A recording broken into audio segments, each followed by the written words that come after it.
Town, Pennsylvania, on Markley Road. We have Miss Brianna Miller, former national junior champion and very, very accomplished player, versus Miss Linda Shea, the director of this JPNEWT tour for the last 15 or so years. And Linda has labored long and hard on this tour, and she's just a true lover of the game. And this is a labor of love to come out weekends and go away from the home base of Glen Burnie, Maryland, a suburb of Baltimore, to come here to Philadelphia and points north, south, and west to keep this ladies regional tour alive the last 15 years plus. Linda is former WPBA, one of the founding members. She's about 25-time Maryland State champion, and still plays mighty good to go through a field like this undefeated to go into the second day. And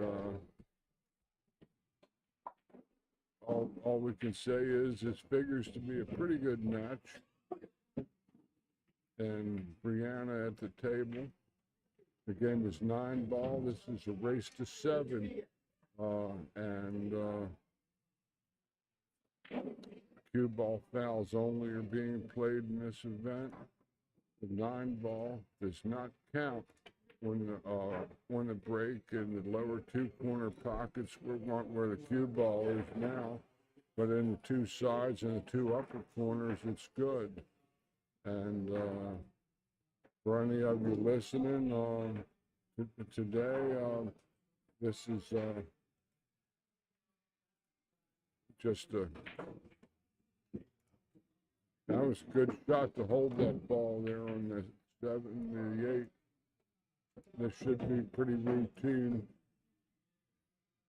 Just a high right center English.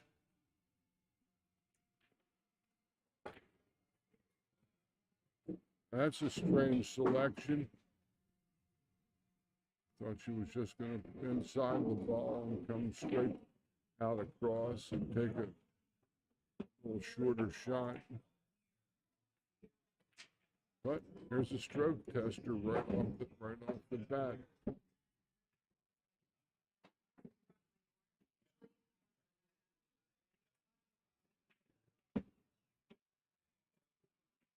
Chance for Linda here. And Linda has operated this tour for about 15 years, and this is her final season as the operator of this J. Pechauer Northeast Women's Tour. Linda drills the 9-ball in and takes a 1-0 lead. It's alternate break format, and 3 consecutive fouls, same player, same game, loss of game, 1 push out after the break. I'm in the booth here with my man Wayne Everhart, who's responsible for this THINKTECHMD, the Think Tech Maryland streaming service. Wayne has a technical company that does website designs, does cybersecurity, and a host of other different technical services, and just we're here doing this, and like I said, a labor of love. Jay Pechauer is the title sponsor of this tour, and they're a custom cue company from Green Bay, Wisconsin. They've been over 20 years sponsoring the women's tour in the Northeast. So here's a good shot from Brianna. She's kind of funny on this ball. She might not be able to hold it. It's a thin cut. Yeah, I didn't like the angle.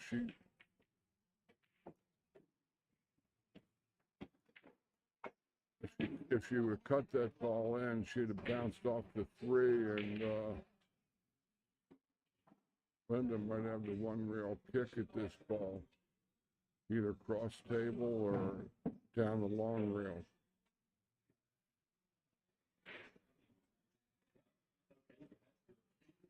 Other sponsors include the new Green Room Billiards in Dundalk, Maryland, a long hotbed of league pool in the greater Baltimore area. Several different leagues they do, and tournaments. Oh. Real nice effort there by Linda. Yeah, very nice indeed. Now let's see if Brianna can, this is a sharp little angle. Might try to bounce into the 6. Oh, no, she got away with it. Little flat though. Get on that 4-8 combo.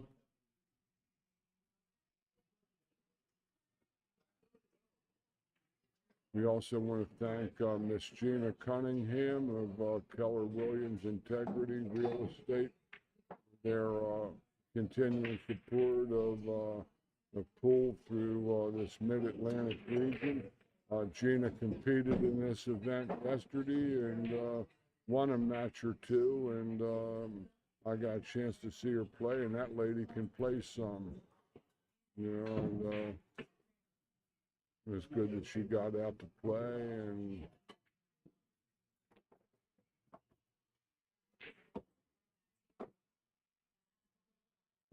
And the 4 ball does fit, but you can't go in the pocket too hard.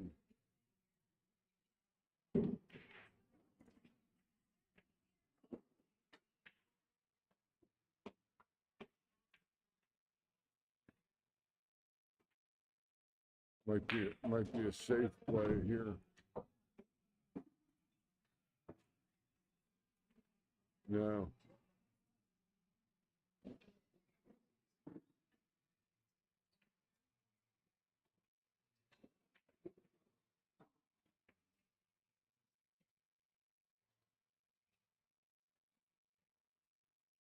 Out of that Green Room Billiards in Dundalk is Charlie Pro Shop, Charlie Fleming, outstanding cue repairman and a cue maker in his own right. Produced the Parrot cues a few years back in the area around Richmond, Virginia. Very, very competent, accomplished guy. Charlie has great selections in his pro shop with cues, accessories, you name it. A definite place to go for any of your pool and billiard needs. Good move from Linda.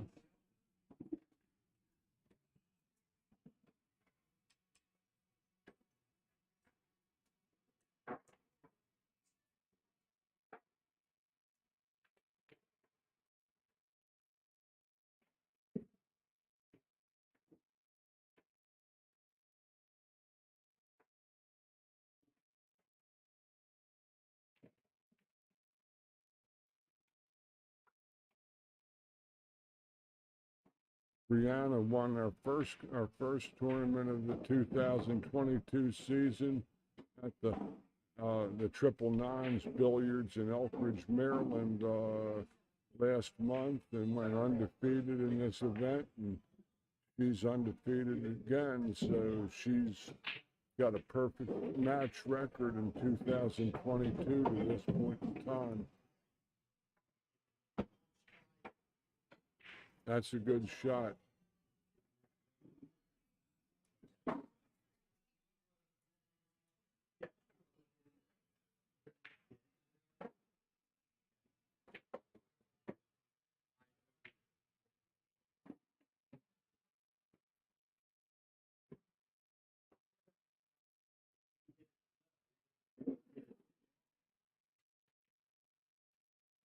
You might try to hook for the 6 in the side pocket with the low draw. Good shot.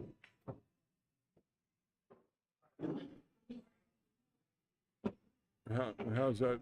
Yeah, that's a good look at that angle.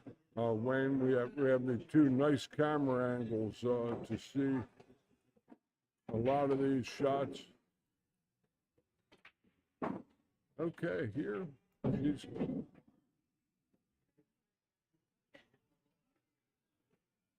this might be a questionable lick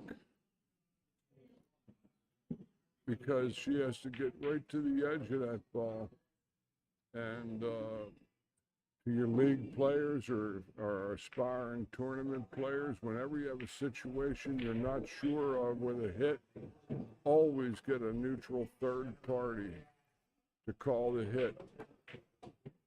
Otherwise, all questionable calls go to the shooter. Big game here. Could be 2-0 or 1-1.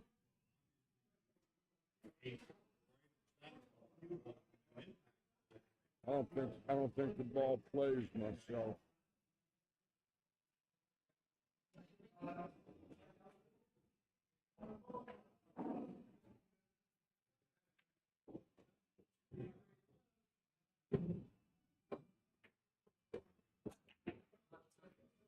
No, I don't think the ball goes like that. You'd have to really spin the cue ball here, George, and I don't think you can spin it that much. And yeah, and what will happen with the 9 ball is anybody's guess. It might double kiss with the cue ball as it comes off. What about a safety play here? Well, that was the right cross shot. corner bank. I was thinking maybe Yep. shoot dead into the face of that 8 ball, send it around table, try to leave the cue ball on the backside of the 9, and send the 8 ball three rails, maybe 4 rails around the other side of the table as a safety play. This is a tough angle.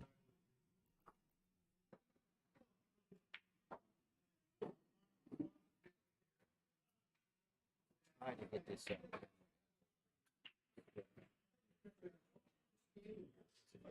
Didn't hit it. Left her base. A little bit better shot.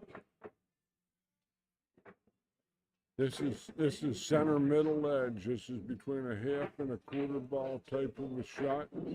What I refer to as the center of the cue ball going to the bottom outside edge of the 8 as the line of the shot. Oh yeah, that's the kind of shot you want for the money because the edge is defined and absolute. Fuller ball shots are actually tougher, at least for me. One apiece, Brianna Miller evens the count with Linda Shea.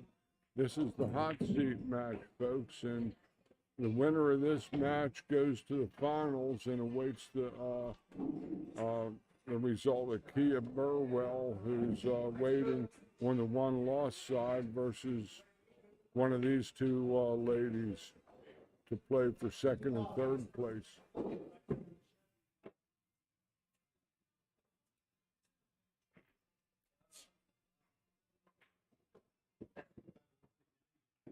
A little bit.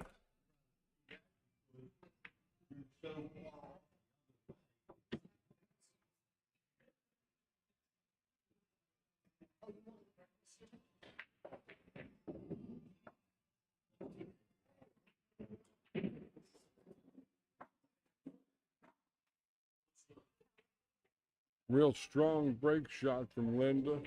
Breaks in a couple of balls and has a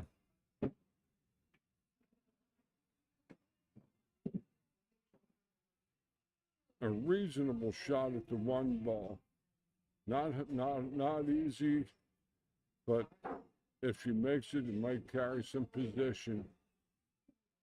I'm George Hammerbacher doing the play-by-play. I'm a longtime instructor, Professional Billiard Instructor Association, formerly BCA Instructors, Baltimore, Maryland. Teaching pool for 45 years.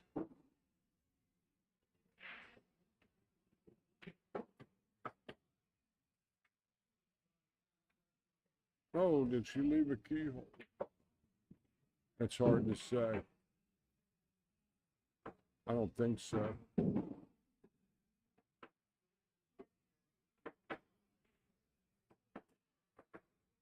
Oh, maybe she did.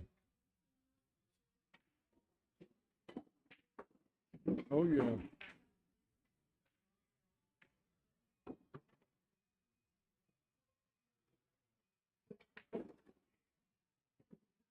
That was a real strong shot there.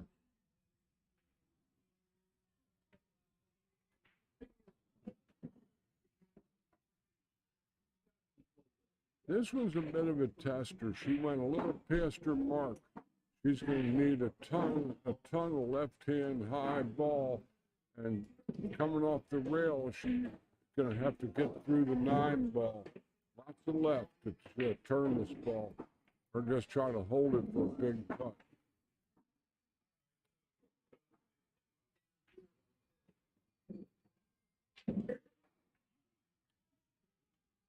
Let's watch her Brianna cues. You see she's cueing down on the ball, and she's going to get the ball to turn to the hole a lot truer. Good shot.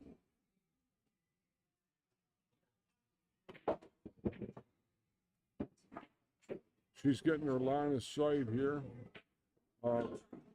And just to draw it straight back a little ways, I think. Yeah.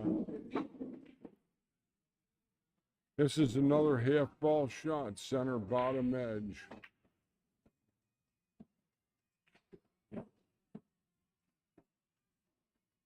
Probably play the 9 and the other. Oh, can't play the 9 anywhere. That's a good shot. That's a surprise. Got a good opportunity. Okay, Linda. It's got to just smooth this in with a little road English. Oh, Linda.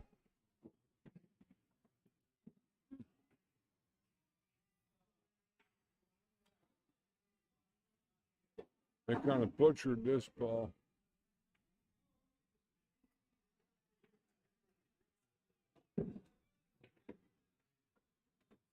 You got all.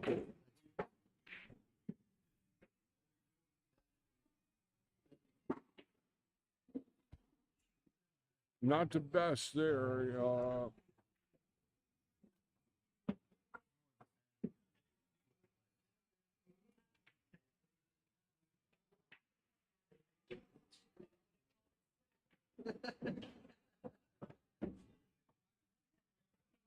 She kind of one stroke that ball.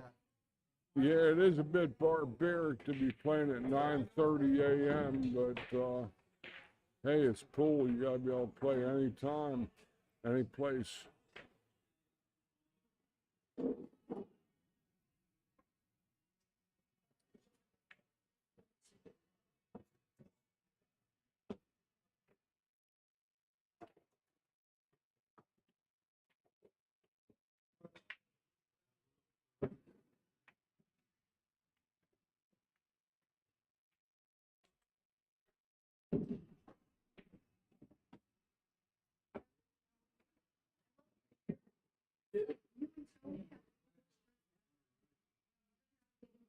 Tough shot, tough lead.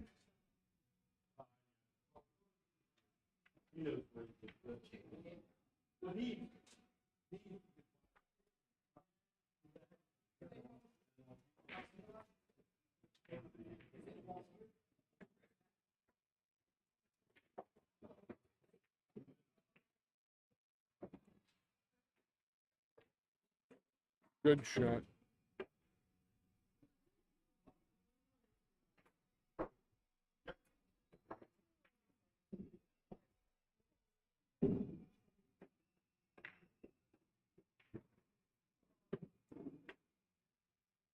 Brianna Miller takes a 2-game-to-1 lead.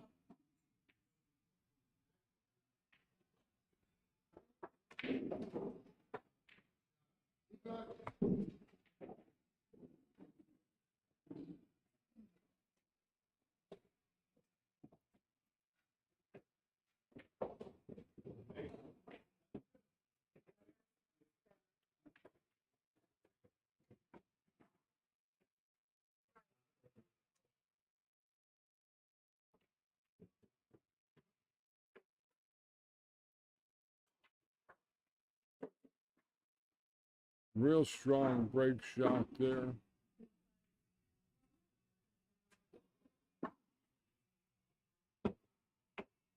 Three balls pocketed on the break. The 1, the 7, and the 8 are all in the dark. Back cut this 2 in the side with right English. Oh, she played the other shot.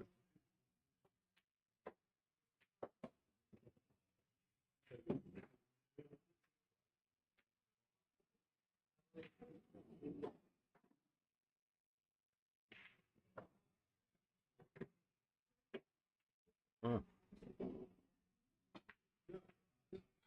think Brianna can make this ball rail first. Hit around above the middle diamond. If she can get enough spin on the ball, right English. If not, a possible jump.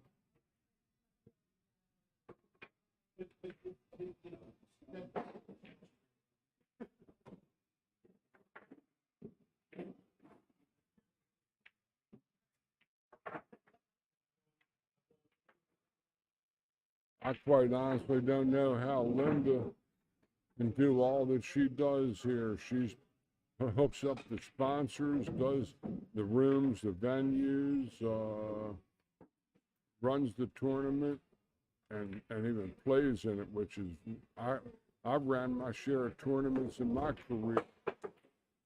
And I can tell you from experience that it's very, very hard to play at a good level when you're trying to wear a few different hats. Linda, I don't know how she does it to play at the high level she does. So,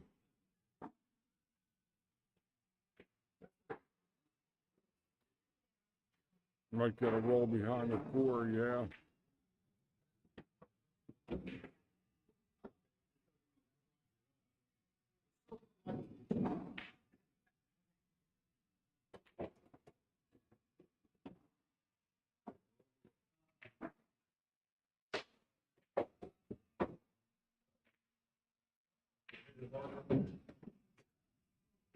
I'd like to thank Lambros Hughes of Baltimore, Maryland, Mike Lambros, a fabulous cue maker, a guy I thought enough of 30 years ago.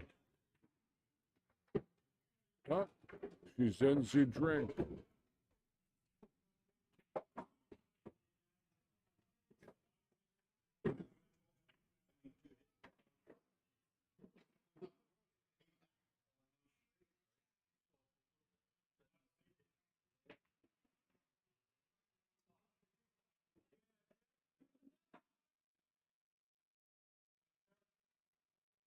That's no good. No good.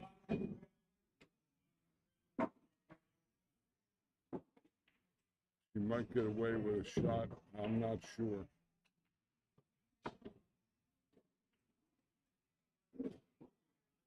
She hits a 9 and gives up a real good opportunity there.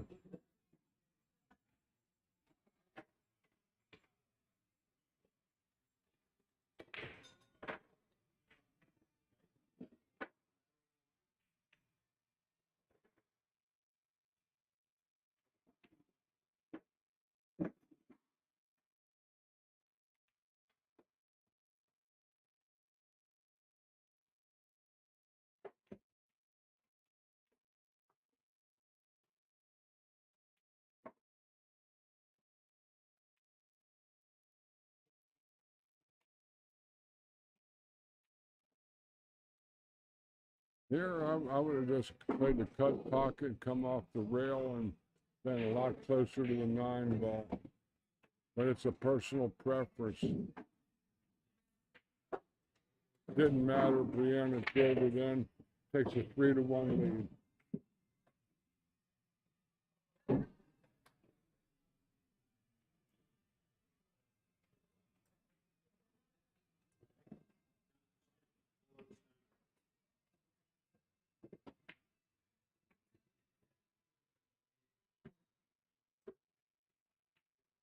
When this JPNEWT tour,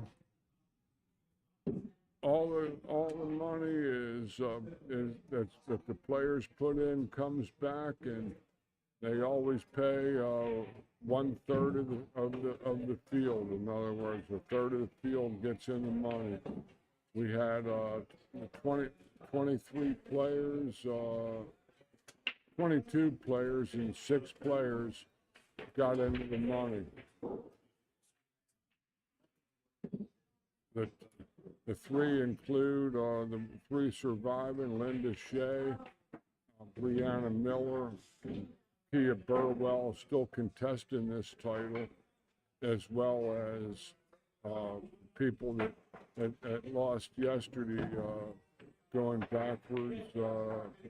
It was Nicole Nestor in 4th place, and tied for 5th, 6th were Anna Marks and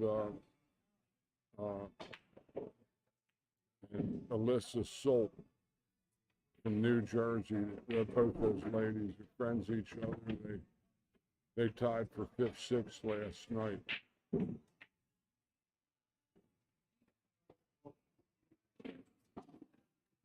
The finals of this event is a double elimination. It's not a true double elimination. It's a good hit. It's the winner of the winner's side has to go to 7 games before the loser's side survivor goes to 9.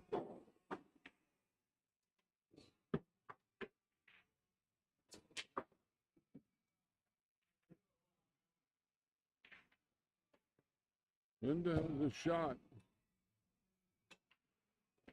She makes it. She could fall on the 2-weight combo.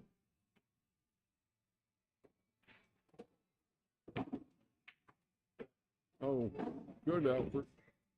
Tough shot.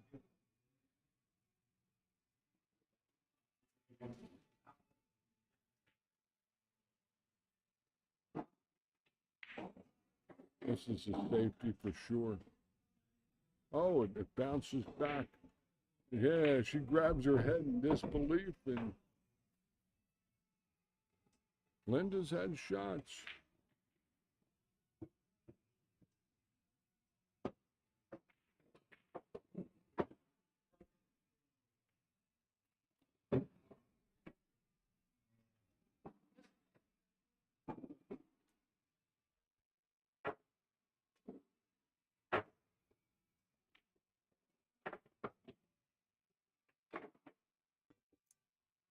So doing a little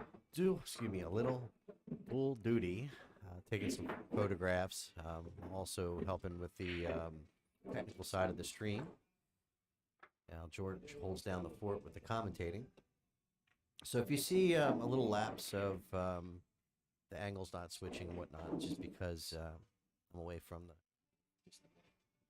the 2 reels. Dan.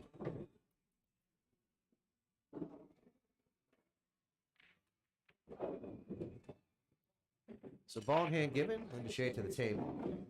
Linda down 3 games to 1, George. 3 games to 1. Linda had some good opportunities when she had a nice shot to 7 ball in that last game down the rail and overcut it a little bit. See, this shot here, she gets on the 2-8. You see, she can shoot the 2 into the 4-8 split, and the 8 goes on the carom off the inside of the ball, and the 2 stays put. Oh, bit missed with ball in hand. Just spun it out of the pocket there, George. There Just wasn't threw any, it right out of the pocket, trying to spin it over there for the 2. well, again, it wasn't my shot, it was hers, and I can't quite see what the player sees. And Wayne and the TTMD stream are the finest equipment and that I've worked with in 9 years of streaming for several different things. Inside Pool I've streamed with, CSI, and a Wonderful. lot of years with the Action Tour. That was a beautiful shot there, George. Yes, it was. This is, she's going to come underneath it for the shorts. No, is she going to go? No, she did okay with that. But the 6 ball is a bit of a trickster. She's got the natural angle.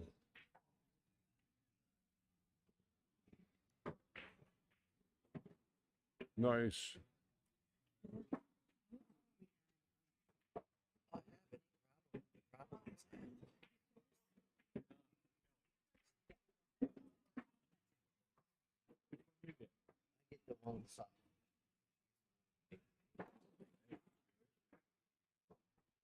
Thank you very much.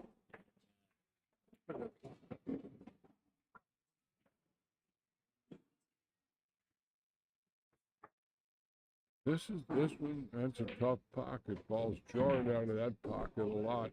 He hit it good though. I got her drawing the ball low left. Oh, she's gonna follow it.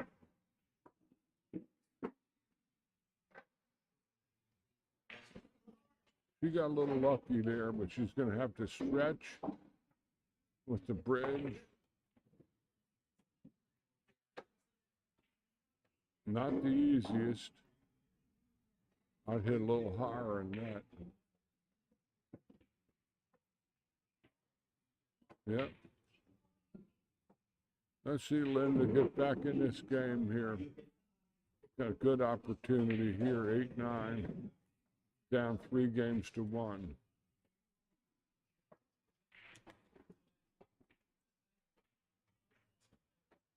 Thank you, Dre.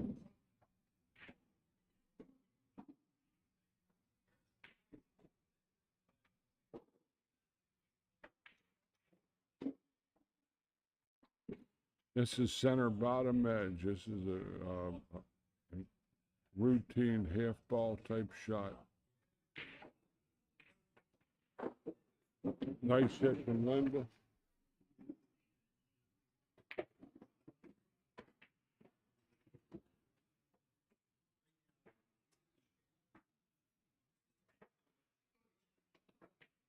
Linda Shea trails 3-2, and Brianna is taking a break. Each player is allowed 1 5-minute timeout during each match.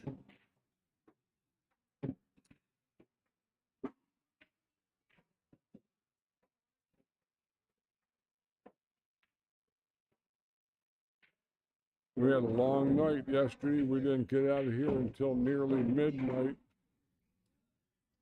from day number 1 of this, and we have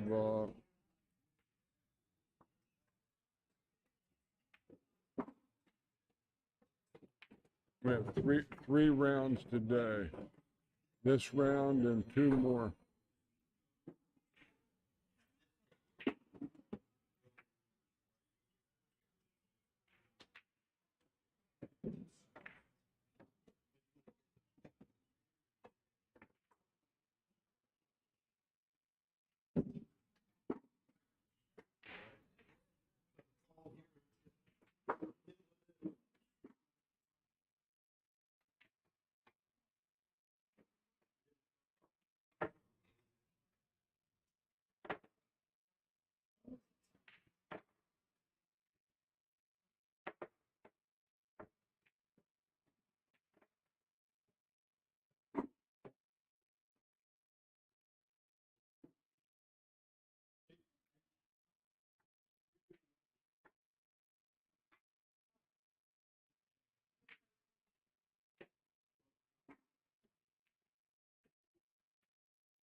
Brianna, not Brianna. Yeah. Like, All right. only because her mother's listening and she hates it when people say her name. So Judy was just saying. It's the short A instead of the long A. Like almost an O, you know. See, I work with a lady who spells it the same way, and But she, with two A's. yeah. I've seen it. Okay. Well,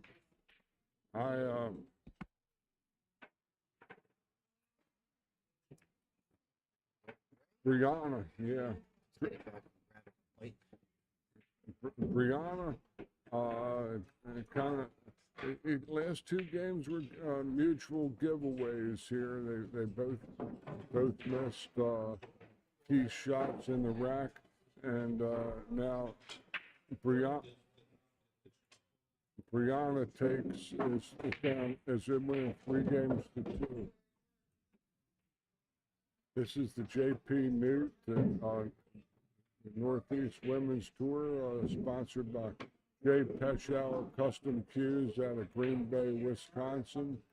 20-year plus supporter of women's regional tour in the Northeast, and additionally, Pechauer does tremendous sponsorships of regional players through the Midwest and other places, and thanks a million for their continued support for going on a quarter of a century.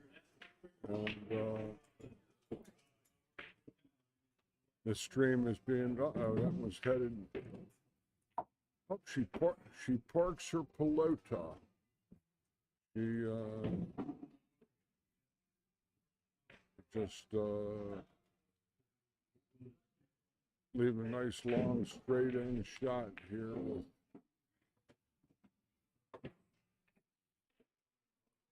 possible long position for the two.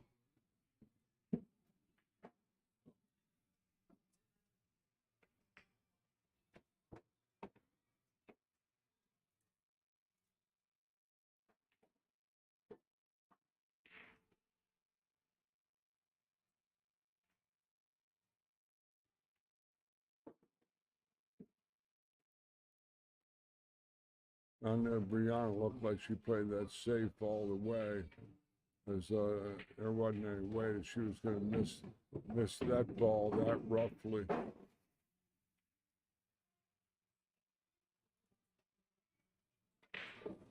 Brianna is a national women's champion, not a junior champion a few years ago. Oh, Linda fans. Ball in hand now for Brianna.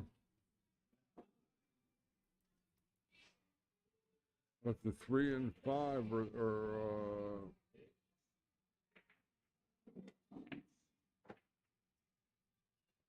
you'd like to play the 2 to get to one good shot on the 3 in the side pocket, you know, which would take about a perfect go from the 1 to the 2 to the 3. So I haven't had a chance to ask our audience today, make sure the audio is clear, echoes, etc. If you hear any problems, let us know so we can adjust them.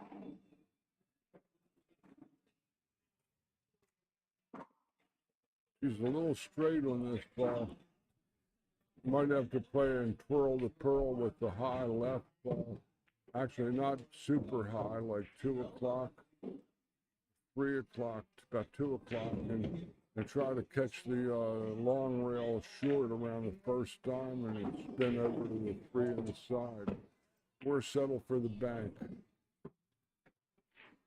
Cross side on the 3 ball. And shoot and stick for the 4. I think that's what she's looking at now is the cross side bank, setting up off the 2. Yeah, for ball in hand, I know this isn't what she wanted. Now, now she's just gonna jack up a little bit and put the, oh, she's flat hitting it. Drills the cross-side bank. Well, the good news for this shot is she's got a guide ball. This shot's actually easier than it looks. I got her 80% to make the ball.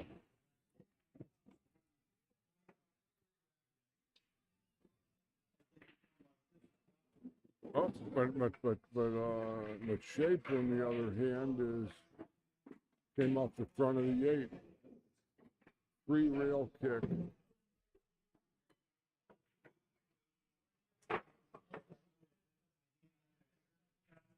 That was kind of indifferent slap.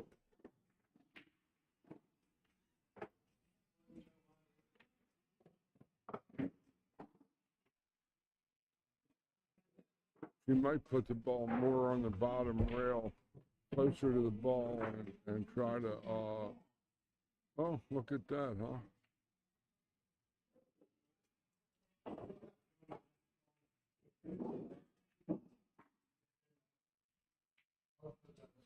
Here, Linda, you just let your stroke out. You just hit this ball good speed and come 3 rails all the way around the table, firm. Good shot. She'll walk over, get her line of sight, maybe. Yeah, she's looking to see where she wants the cue ball to stop the roll the 9 into the side pocket across from the 8.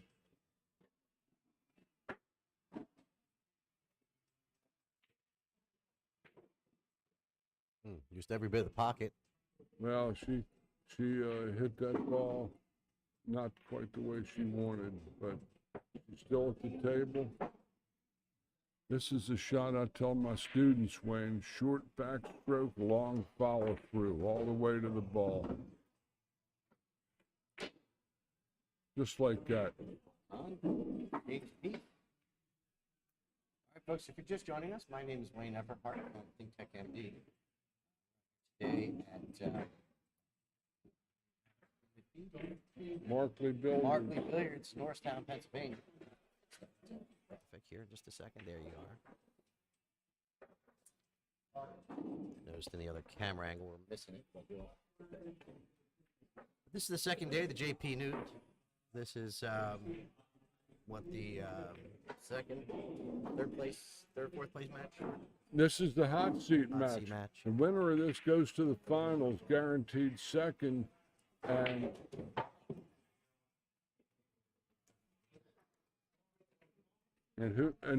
whoever loses this match plays Kia Burwell for the second, third slot, who's waiting in the wings. Kia is a WPBA player from Women's Professional Billiard Association, Classic Tour from Owings Mills, Maryland, a suburb of Baltimore. Good bank. Real thin cut. Lots of bottom right with an inside out flip at about 5 o'clock. Like that.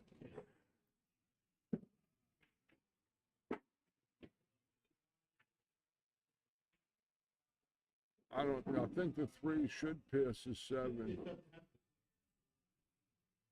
But I'm not 100% on that. Should, yeah. Close. Yeah. 6 ball is the one question mark in this particular rack, because she has position where she's going to try to fall the straight in on the 6 ball off of the 5. She hit that ball strong.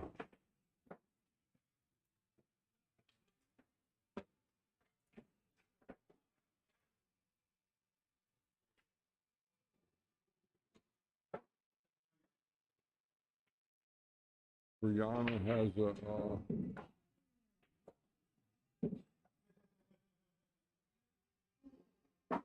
she'll be coming off the point. The ball should flop and flop like a beached whale if she hits this ball correctly.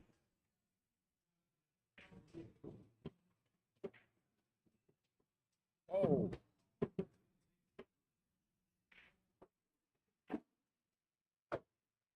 Linda's got her opportunity now.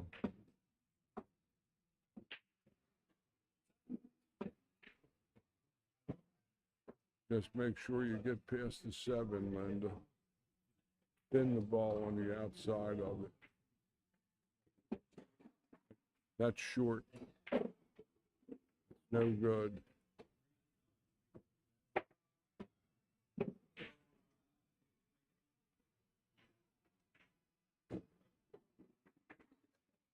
Yeah, that's as good as she could have done.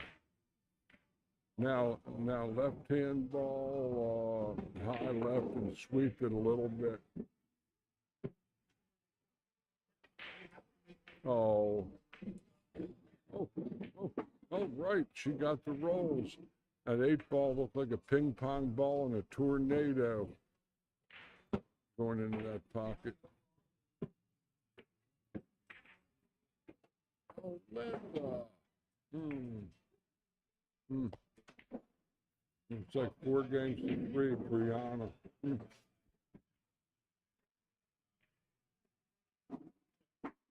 So 4 games to 3. Miller leads. On the second day, the JPNEWT. This is the hot seat. Folks, if you're just joining us, go ahead and share the stream, trying to get the viewership up.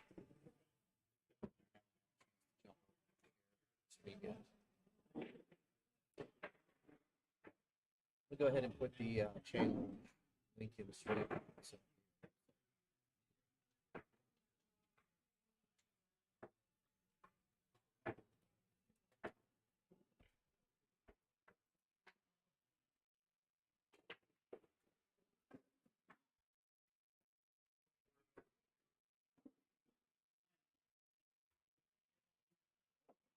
Balls don't stay loyal to anybody for long.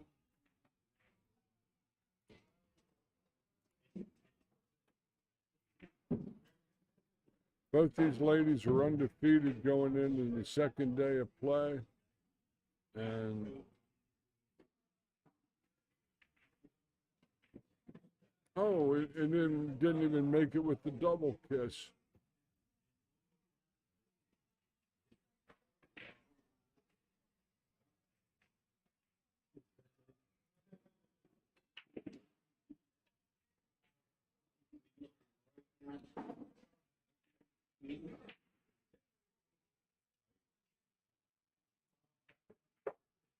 Uh-oh. That's no good.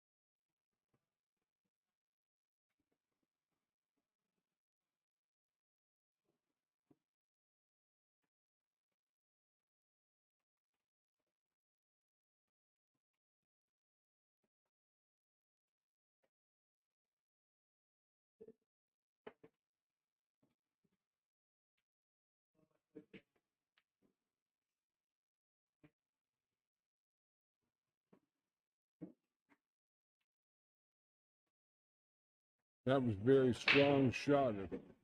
If Brianna gets straight in on the 5, she should be good to get out.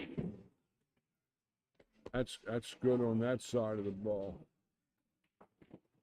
Just got to smooth this in. Good shot. Stun over to the side rail there and get a fairly straight shot on the 7.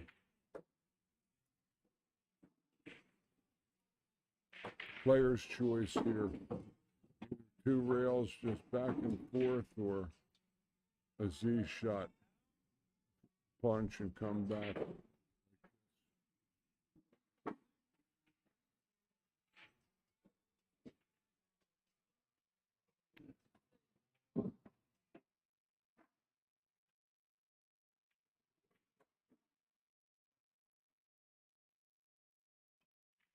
That was pretty good. That was unconventional in my book, but got straight in on the money ball and takes a 5-3 lead. I'll be back momentarily, folks.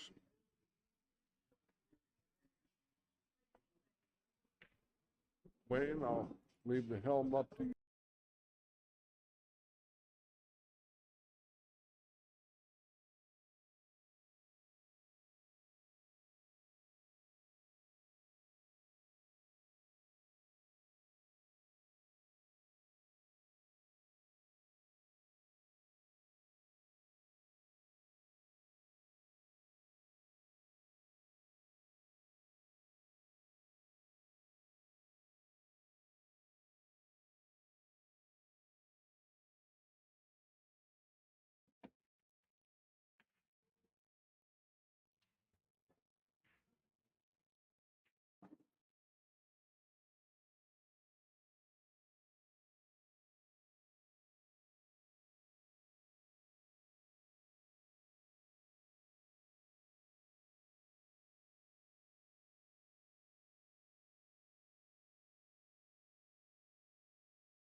Eyeing up that 5 ball.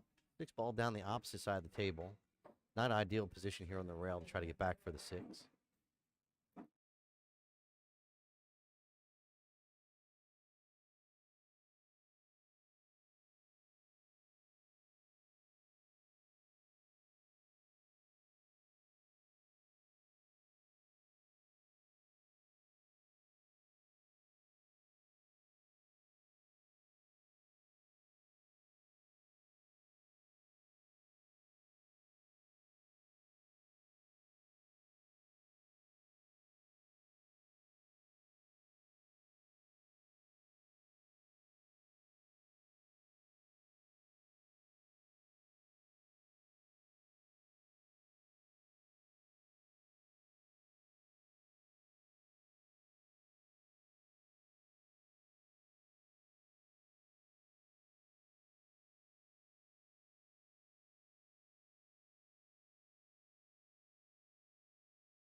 maybe. Oh, no, there's a little gap.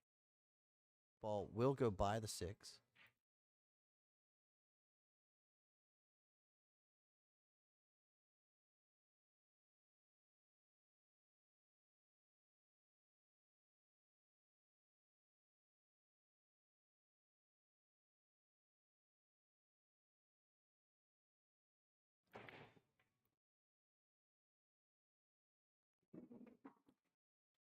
Trying to draw that cue ball back for the 7. Didn't quite get there.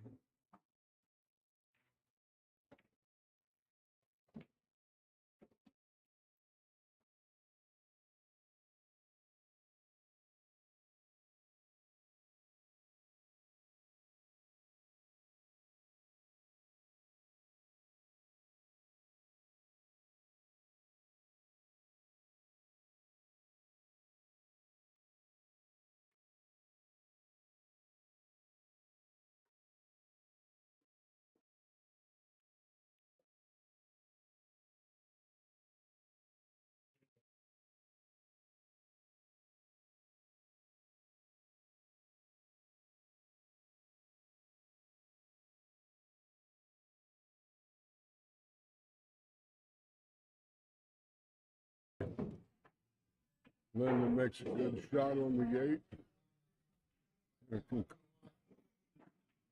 can crawl back into this match a little further.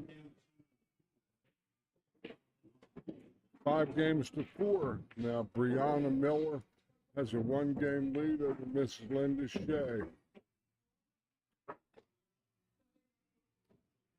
Our tour director and operator here for around 15 years. I've known Linda since I don't ever want to age a lady as to when, but long time to be sure.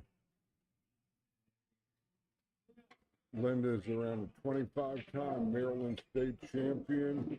Going to finish runner-up in a world tournament in the late 1990s. Wow, nice break. And Ball dressed up. yeah, that's a beautiful out. This is a big layout here.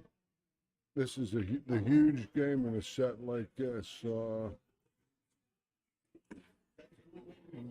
Brianna can go onto the hill. Look out for a ball.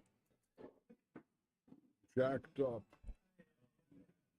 Nobody practices this shot at the pool room, man. You ever see anybody practice this? No, not anybody that doesn't want to get frustrated real quick. Right. After they hit about 10 of these, they want to. You're like, oh, let's try something else. They want to go to the loony bin. So she doesn't have a real full service shot. She has to roll this in and take her medicine from the side rail on the 6 to the 7, real soft. Oh, she hit that ball with authority. That's a strong Confident shot. shot. She's got to stun this ball with center and just come across. That's a good shot.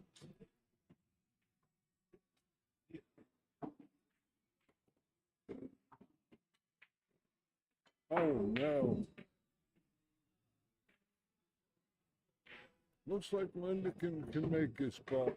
Yeah, and it's going to give her a nice angle. Come right back around above the 8. Play right in the same corner pocket there, George. Yeah.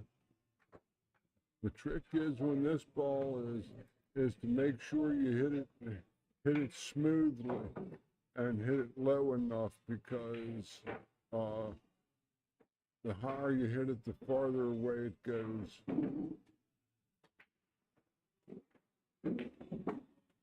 That's pretty good. That pocket, you got to play to the outside of the pocket and stroke confidently, just like that.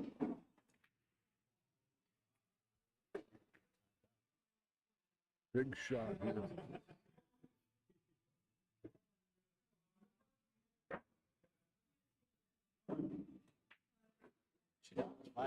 5 apiece. She fires it in.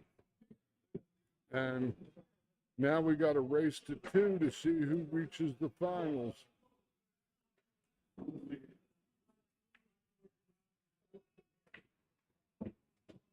This alternate break format. Linda has the odd break in all games, where this is the 11th game and then the 13th game if it comes to that. So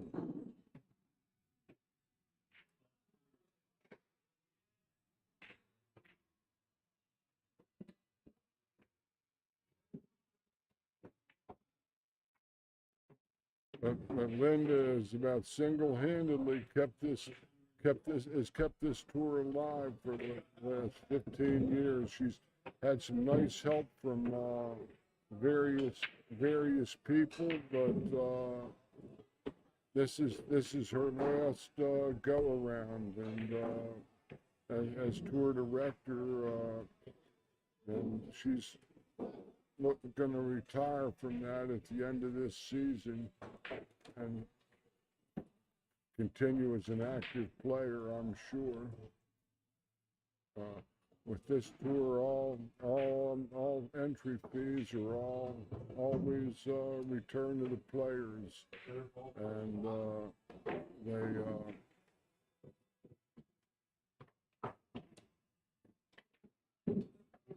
they have it's a labor of love to come out here and do this on a weekend, and it's a lot more for any minimal type of a financial concern this might bring. This is labor of love, like I said, and a helper. Good shot, got straight in on the 2. Fell right in, it's going to fall right in the gap. She's going to get her line of sight.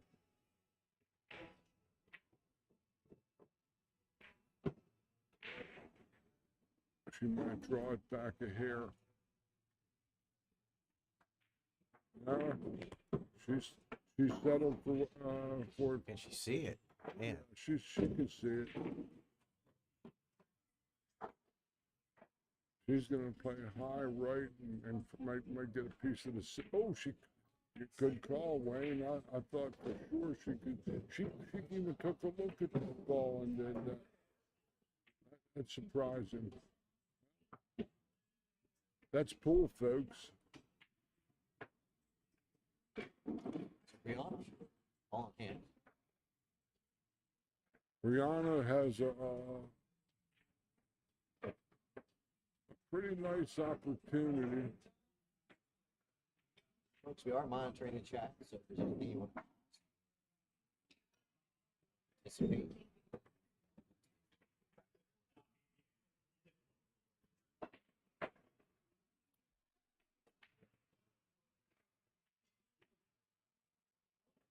Do happen to ask a question, may repeat the question, so that folks, as we have people watching in both chat rooms over on Facebook and YouTube. If you hear me refer to, look at this draw stroke. But that's flashy, but it's no good. Unless she has a slate angle that she can lay on the rail over there to play the outside pocket. Long way to go here, George. She played the corner pocket Well, and drilled it in. man.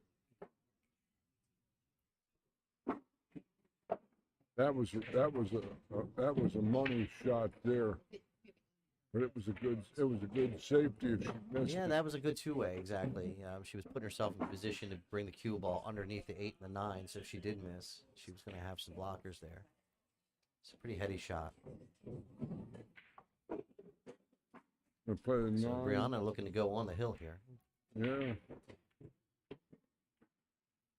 This is center bottom edge, half ball cut.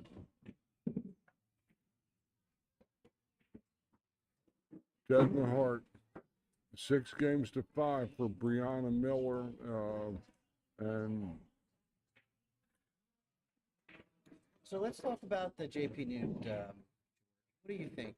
So for the ladies that are out there thinking about or might be watching and thinking about coming out, do you have anything you want to offer as far as thoughts? Sure. For you league playing ladies, be it BCA, APA, whatever, tap league, whatever kind of leagues you're playing in, I can tell you this: coming out to play with these ladies, when you go back to your regular pool rooms or your leagues, you're going to find your concentration and focus is going to be greatly enhanced being around an atmosphere like this. I know because In your confidence level, right, George? sure, and the fact is you'll find out exactly where you stack up. You'll learn what shortcomings you need to work on. If you keep getting 6 and 7 shots every game, but you keep winning, we don't necessarily get a real read on us, and we learn more about playing the game when we play better players. Yeah, I think a lot of times, if you're playing what I call stagnant pool, and you're not challenging your game, you just find yourself in the same mistake patterns. You really you're not giving yourself an opportunity to expand your game. That's true, and part of this game too is to keep it fresh, because everybody wants some incentive, and to come out here, there are no handicaps in this league or anything like that. But what you do get is the invaluable experience of playing. There are 3 pros that are left in this field: Linda, Brianna, and Kia Burwell.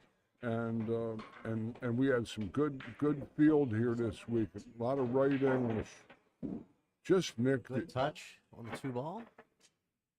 Well, here the 7 ball is, if she comes off the inside of the 7, she'll sweep. That's the 3 ball cut. It'll sweep towards the 6. Oh my goodness. That's a real good shot. KB, I agree. Great match. Definitely. Thank you for popping in for 2 days in a row. Saw you in the chat. And Lindsay popped in yesterday too. She said she totally agrees, and that's the only way. When I went and played in regional tournaments and bigger, when I went back to the pool room, my senses, everything was just alive, and I just felt better and better about my game as I kept striving for more. Put all that time in. Look at this shot. Well, that's the second shot down in that corner pocket. She gets. Cut it down the rail. She might have got rubbed by the 6. You're right. I think she got froze out by the 6. She might be able to. Up the edge, maybe. But no, she might be able to twist her rock with a little swerve ball, swerve with shot, a yeah. right hand ball. I teach shots like this, how to measure them. Well, one of those things about trying to shoot those swerve shots, you have to have a good mind's eye and be able to visualize what's going to happen. That's unlucky. Wow. She's misplaced her mineral. So Linda with an opportunity to tie it uphill here. No problem as far as balls being tied up. Not a whole lot of travel.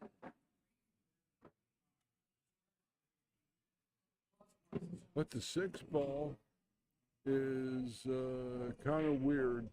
Well, George, wouldn't you just play the 4 in that top right-hand corner, take the cue ball down, table a little bit, play the 6 in the left side, 7 in the opposite side? The 6 may not pass the 8.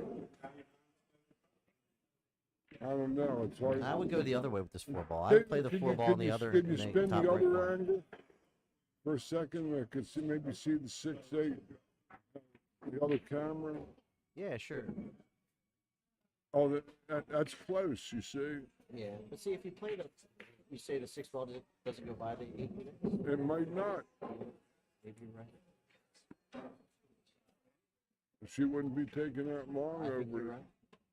It's not as clear as I thought from this angle. He's going to try to play the 6 in the corner. I want to bump the 7. Nope. That's the Good ball. correct shot. Now she's in business.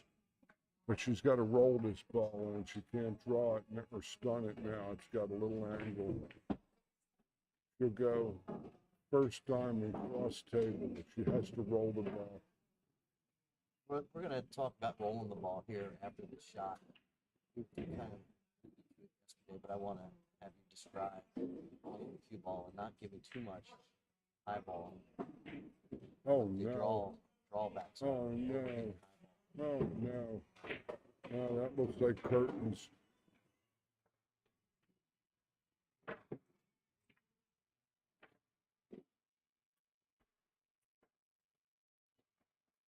What? She's jacked over the 8.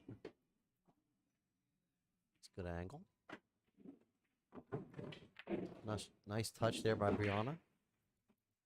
Good fundamental use with the bridge. She's headed up table a ways, so she can't. I don't think she can stick for the 8 inside. She's got to go down and come back. Did she hit it? That's reasonable. Yeah, it could work. A little short. Left-hand ball.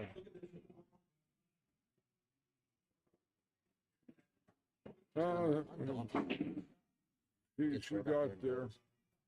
Looks like this is the Coupé de Gracie. All right, for the match. And it goes. All right, Brianna Miller, 7-5 over Linda Shea.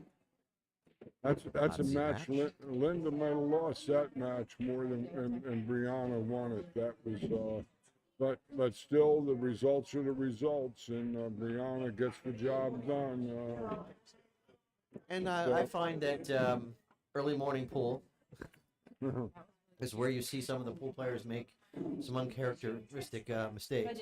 She's on her way. She said she wasn't sure what time. Early morning is somewhere. The only way early morning's acceptable is that if it's still last night. Sounds like a hustler to me. Exactly. Well, I can tell you about back in around 1992, 93, a book came out called Playing Off the Rail by David McCumber. And they had several pool rooms, mostly in Anne Arundel County and near around Baltimore, that the places never closed. And they had a guy who became a friend of mine, a road player from San Francisco named Tony Anagoni, was traveling with a backer who was also writing this book about their road experience. And they stopped in Baltimore, and they mentioned a place that never closed, and the name of the thing was the chapter was called the Dew Factor, DEW, because in the morning when the sun was coming up, it would be frosty cool in the pool room, and the condensation would be forming on the glass, and they were a friend of mine, a student of mine, a guy named Mike, took them around and steered them while they were in Baltimore. They were looking for all kinds of people I knew that were players, and they hooked up with some of them and missed on a couple of them, but a wonderful look. And they played early morning pool in that place too.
So Kia just arrived. She was stuck in traffic trying to get here, so she was a little late.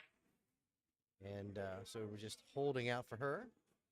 And I was out there. I just was joking with her, saying that I got all the misses out of the table for her.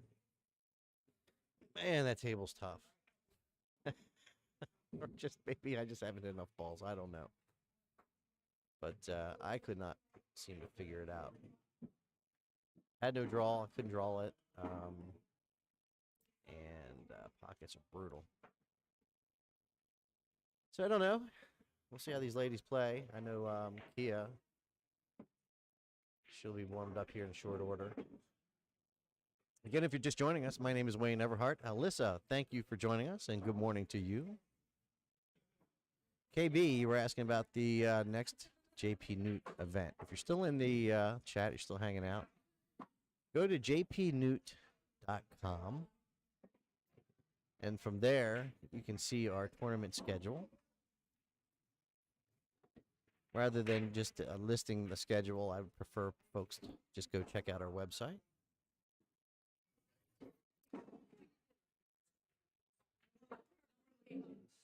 And as he is getting warmed up and ready to go, I'll have any questions you want to send my way. I'm happy to answer them. We were going to have a 450 tournament today. It didn't quite pan out as expected.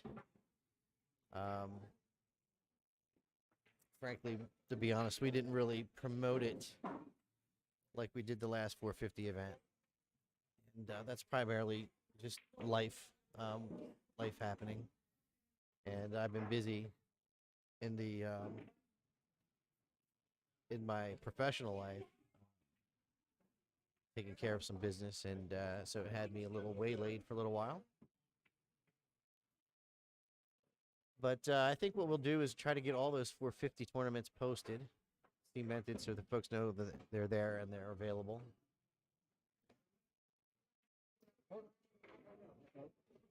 So George is back in the booth. Let me turn his mic on. It's a nice little convenient thing to be able to turn George's mic off, you know. Oh, there you go.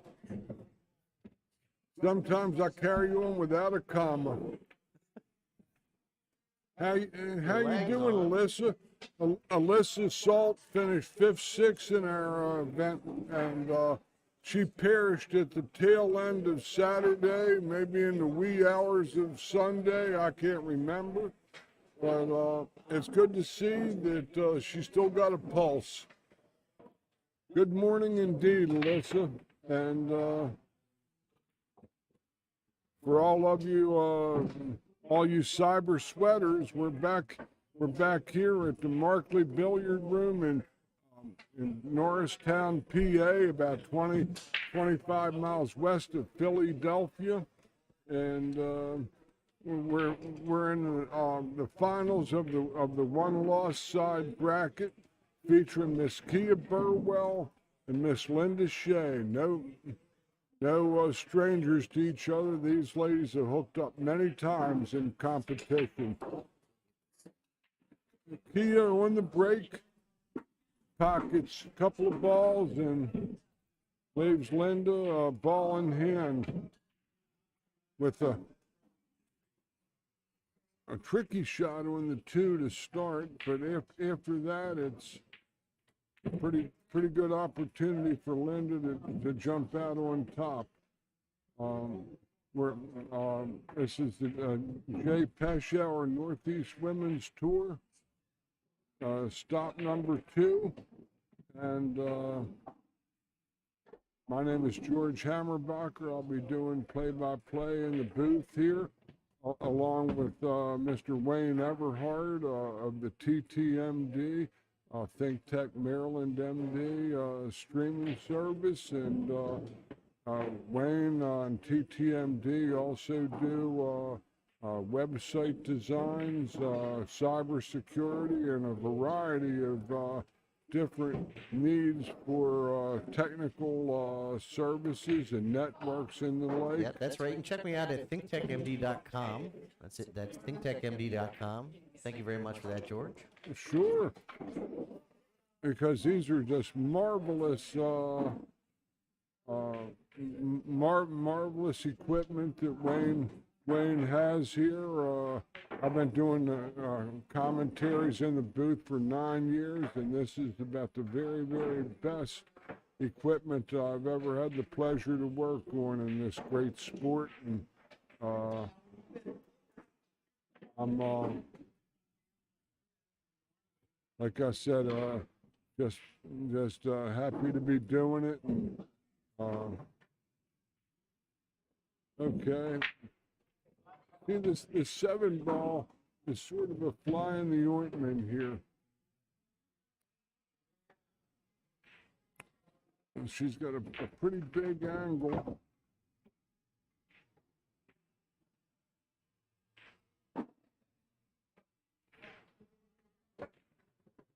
She might have left a shot. Hard to tell. Kia is on 2 fouls, incidentally. That's correct. I was going to say that earlier. Linda went right from the scratch to playing a safe off the scratch. Put it right on 2. You see this?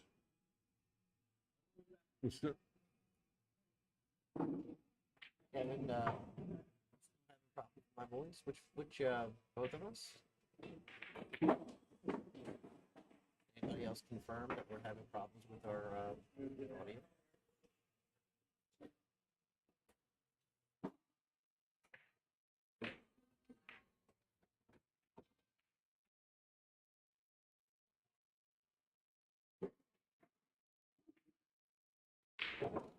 That's a good looking shot from Kia.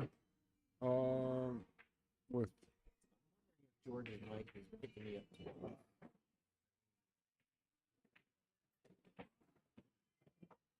Fix that.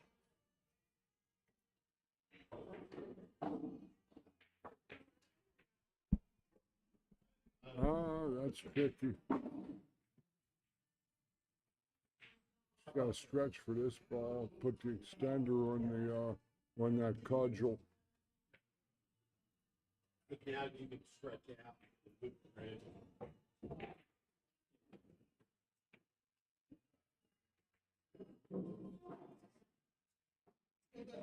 This is the center middle edge. This is your classic quarter ball shot. So we do have noise suppression enabled. It doesn't pick up. So any feedback you give us could be that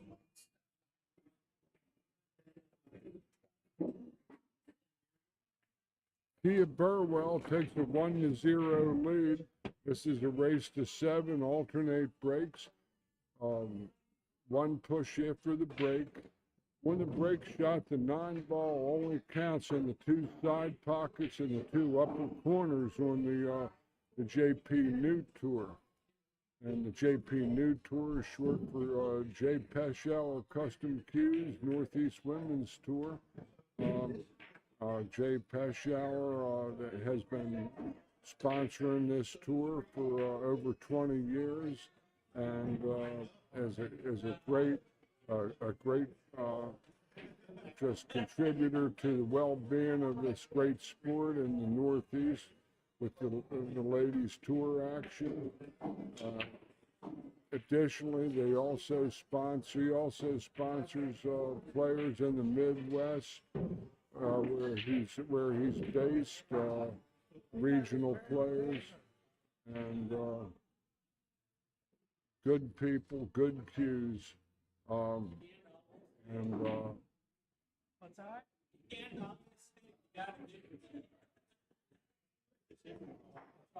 he at the table probably try to play the 1 off the 5 here. So let me know if I'm still echoing.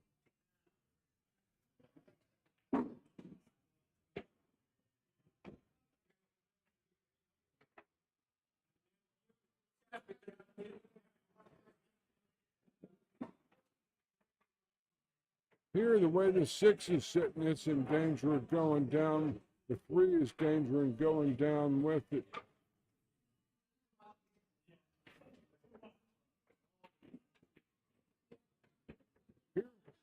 I like the carom on the 49, not the combo. So I took off the noise suppression in my mic. Please let me know if it's still echoing. The carom is looking pretty good. I don't know if the 4 passes the 7. Played a combination. That's what she tried to play. And also try to pay attention to whether or not it's in specific.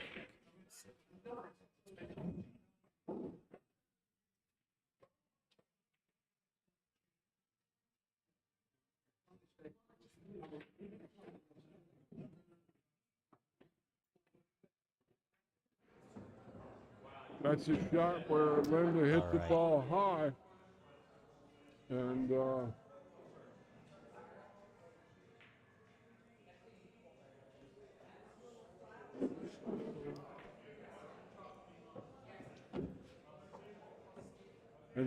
and the ball stuck together and clung a little bit. We were talking about that yesterday at some length. Oh, look at this lead. Isn't that tasty? She gets to go hit all middle diamonds and come 3 rails here. I don't know why she did that. So I removed Joy.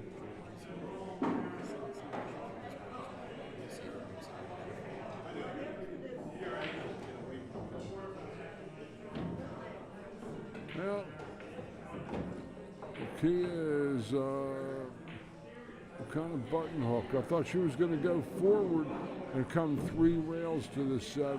Instead, she tried to draw her ball across table and runs into some interference there.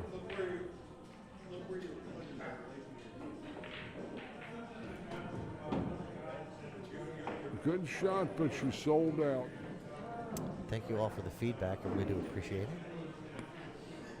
Here you see Linda's got help from the 9 in that her angle is carrying her away from the 8 a little bit, and when she comes off the 7, she's going to catch a piece of the 9. Oh, she's playing it in the side pocket.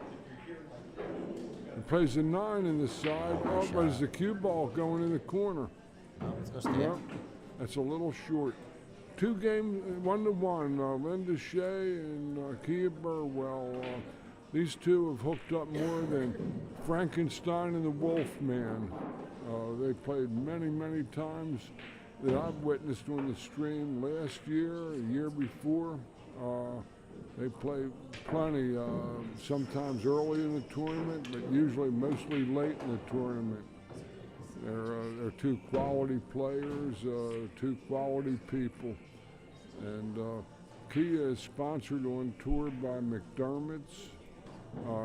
Cues in Menominee Falls, Wisconsin. My teaching sign hung in their showroom for a couple of years when I lived in Milwaukee in the early 1990s.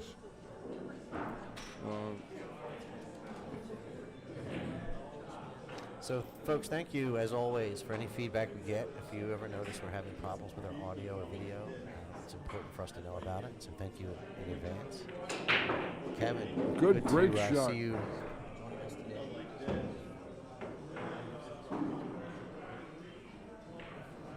Good break shot. And we got to thank Gina Cunningham with Keller Williams Integrity Real Estate Group. Gina supports pool in this mid-Atlantic region on several fronts. She played yesterday in the event here and played some good matches. She won a match, I believe, maybe 2 matches, and she lasted pretty long into the tournament.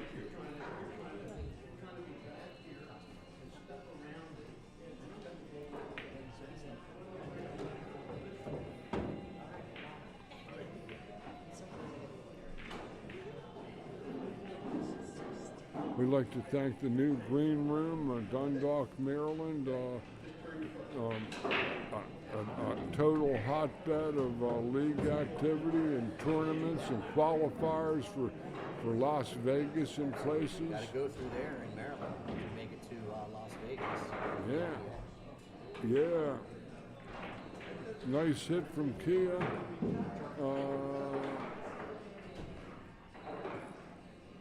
Didn't sell out quite, unless Linda can rip this bank in. Try to spin this ball in. Oh, she did spin it in. That's Good a real call, tough shot Linda. because it's delicate. You have to hit, if you hit it too hard, it's not going to hard enough spin. It's not going to give that ball enough time to really bite the object. So it's a very, very delicate shot. Yes, it was. Oh. Yikes.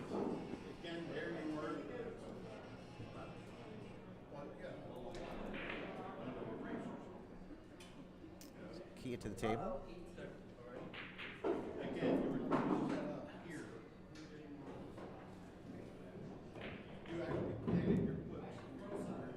She's also sponsored by Corner 4 Billiards.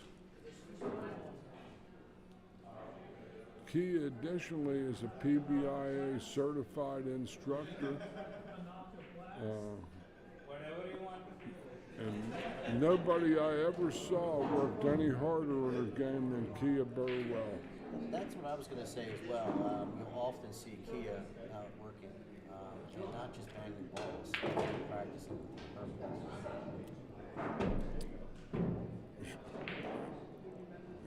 She's improved steadily over a period of time, and the only way is to play, practice. Nice try there by Linda. Linda gets this a tough hit here.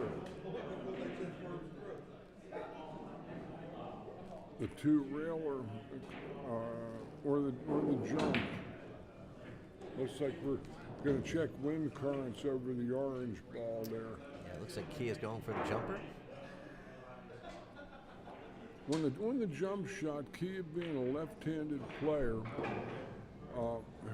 her cue ball is generally going to go to her right more than she thinks because her arm comes out away from her body, out to the left and back to the right. And she might hit the 7. No, she hit it good. She hit that ball well. But she left a very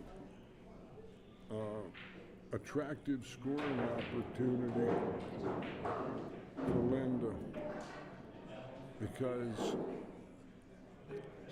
Linda gets straight in on the 4. 5 ball, she gets the shoot and stop for the 6. There's the 7, 8, and 9 right in line. I see no real problem here, except for maybe the transition from the 7 to the 8. Could get out of shape there. Well, she's going to get straight in, I think, on the 6 in the side pocket, and it should play out good for her if she makes this ball. She's got a little angle. She needed to be straight around on the 6. She might get there, but it's not routine anymore. All right, Lisa, thank you.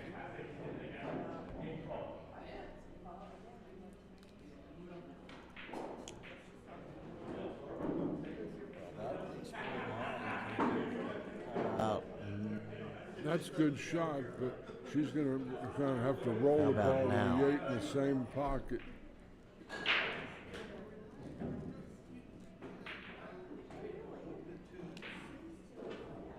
Okay,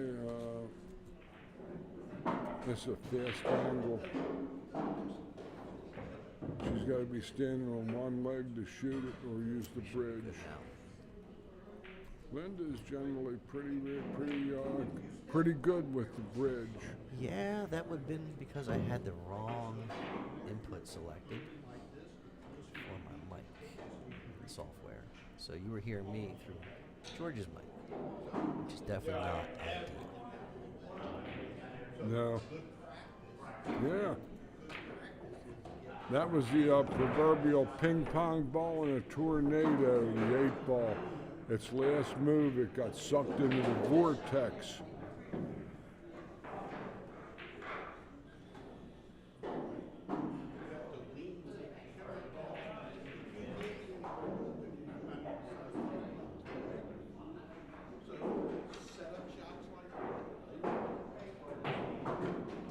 Well, let me try putting the noise suppression back on. I think part of the issue why you were hearing me. Linda echoing, takes you a were hearing me through 2-game-to-1 cam. lead Maybe here. the mic cam or George's mic. So try this. In the first match of the day, Miss Brianna Miller edged Linda in the hot seat match by a score of 7-5, sending Linda to the B or the elimination side. The loser of this match is third place, and the winner goes on to play a modified final against Brianna, where Brianna goes to 7 games before the winner of this match goes to 9.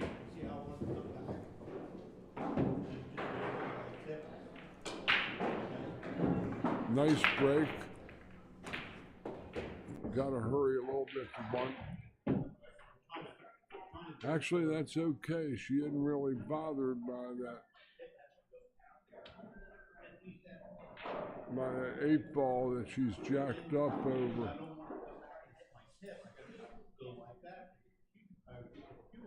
And she could fall good on the 2 on the side. She'd be a threat to run out. High left center English and have it go against the grain.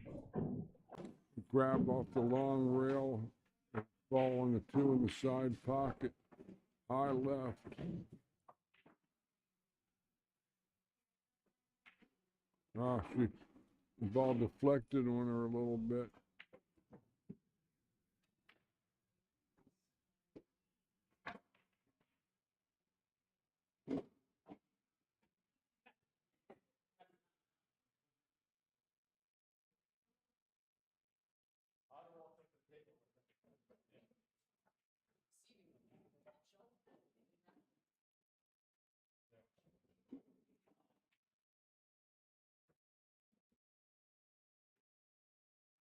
Good Hope that's effort. better. A good effort from Kia. Here, it's either a straight back draw off of the rail, but she's kind of reaching for the ball.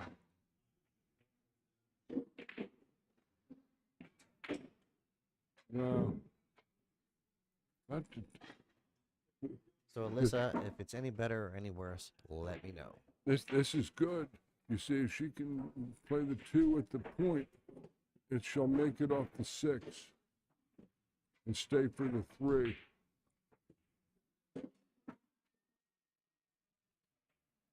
Now she's in lovely line here on the 3 to the 5.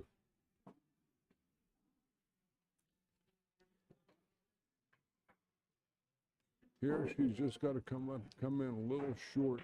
That should be much better, actually. I don't know. This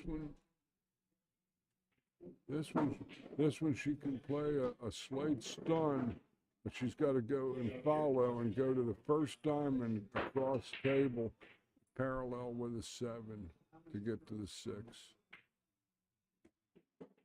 Shot there. Maybe. Oh, spoke too soon.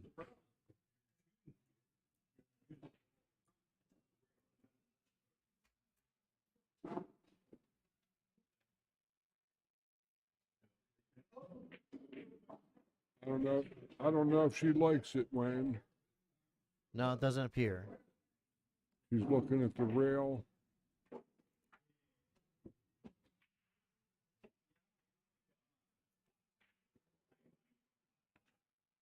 I teach a measuring system for these too.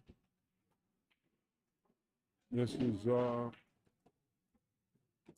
So George, have you seen the slideshow I put together from the last JPNEWT? Yeah, I saw that. And did you see how it features at the beginning? It says you can teach it. I can teach you this shot. Did you hear that? And then at the end it said so. Said it again. I put that together for George. If you don't know what I'm talking about, George can teach you just about anything. But I'm gonna go ahead and put a link to a slideshow I put together with some music, and it features a shot that Alyssa made, a kick shot. And so I'm gonna put that link in the chat. You all can check it out. Big shot here for Linda.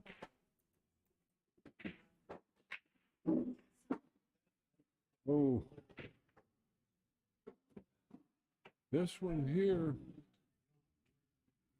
it's either a runner with the left-hand ball about 10 o'clock and 3 rails around the horn, or a draw ball and take the medicine.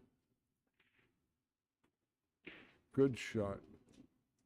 The medicine is, this is the quarter ball cut. This is center cue ball, middle edge, middle outside edge of the 9.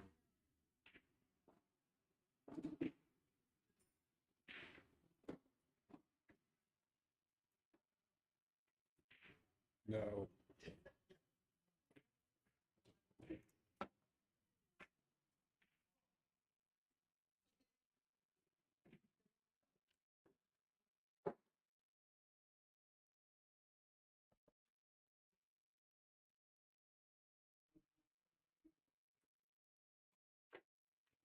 Two rails never fit. Oh, I spun against it.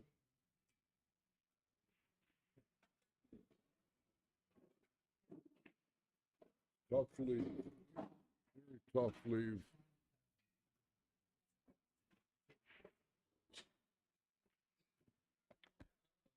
Probably going to play the ball to her left.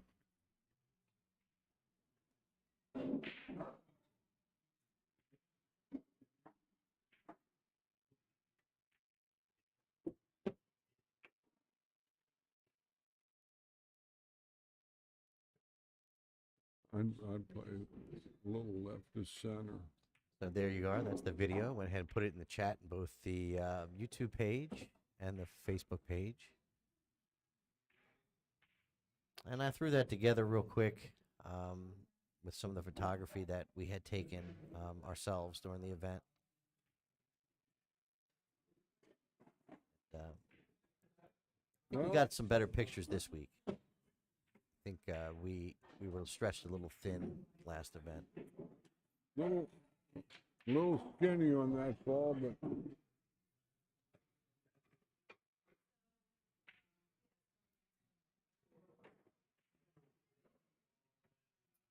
Alyssa, is the background noise any better?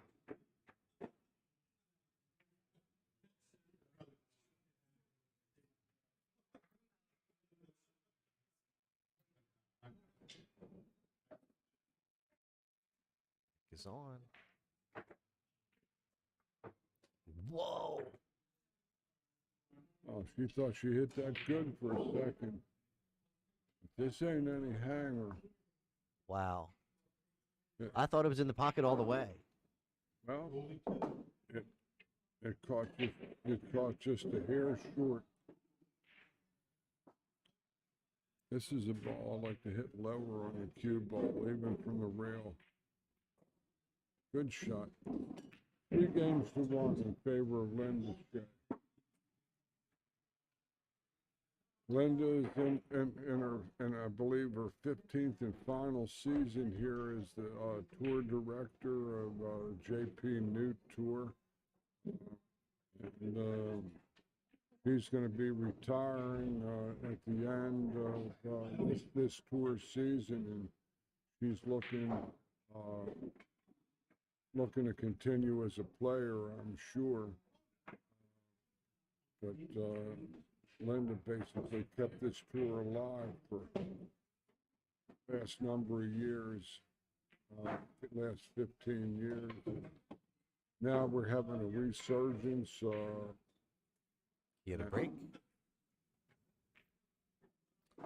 Down 1 game to 3 on a race to 7. Strong break at 5 is going to spin its way home. respectable chance. I sort of like, no, the one on the side isn't really doable too much because she just about has to hit the 2-bar. Maybe a cross-side bank with some draw, George, or you play safe here? She's got to go through the dark territory, Wayne. She's looking at the cut, and she's only got about half of the pocket because the 8-ball is sticking out on her. But her cut angle, she's odds on to run into the 4-ball, and anything can happen, and none of it would be good generally because the 2 is way down table in the rack. You might be playing safe. Pretty good shot there. That's all right. Pretty good Yeah, shot there. very good. This is a 2-railer, make or 3-railer, coming in mid diamond, cross table, long rail, and sweep in off the short rail behind and clip the ball, go up table near the 7. Would be my guess. If you play the game long enough, you just see these things, because I just watched lots of racks of pool over 60 years, both playing them, watching my opponents play them, and then in the booth. Sometimes when I shut my eyes at night, all I see are pool balls rolling around, and sometimes I wish I could put my head on charge, and I come up in the morning, I'm not seeing any balls rolling. That's short.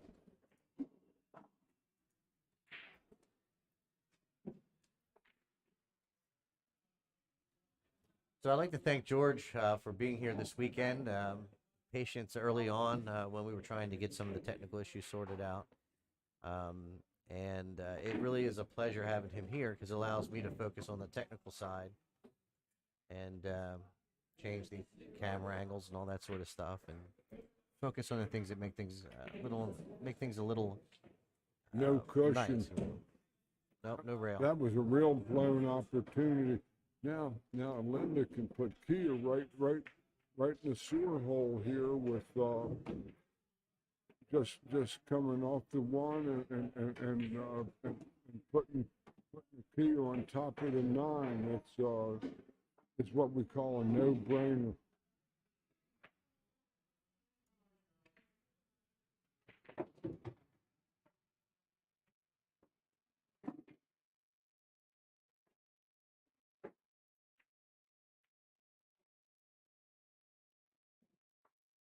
And the beauty of that is that Linda locked the 1 up on the 8, and if Kia doesn't hit this ball, Linda can take ball in hand again and lock Kia up on the 8 ball and catch Kia on 3 consecutive fouls.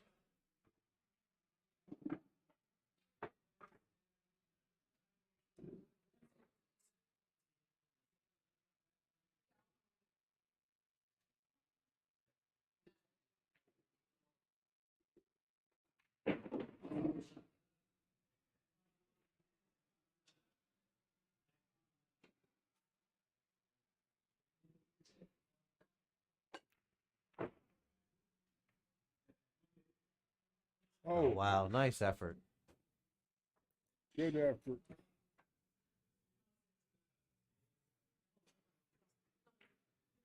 Kia is doing 2 chuckles, but Linda should. Yeah, she's just going to stick this cue ball right here on the 8 ball, George. What do you expect? But I wouldn't be looking up table. I'd be looking down table, because the 1 could bounce off the 7 and go back to the rail. Yeah, this is the shot I would prefer. To bury the 1 behind the 9 and 6, and leave her breathless would be my. I don't like this way. This way is, you might get away with it, but if it hits the 7 coming off of there, it might go in the side and have it be hooked, or this is still, I believe, incorrect. You might get away with it, like I said. That's terrible.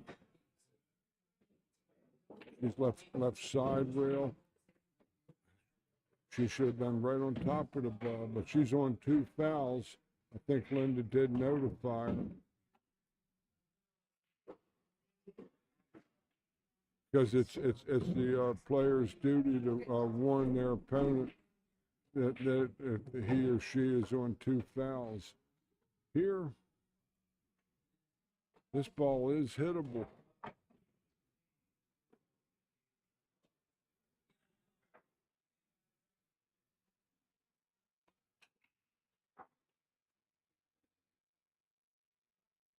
You might get lucky.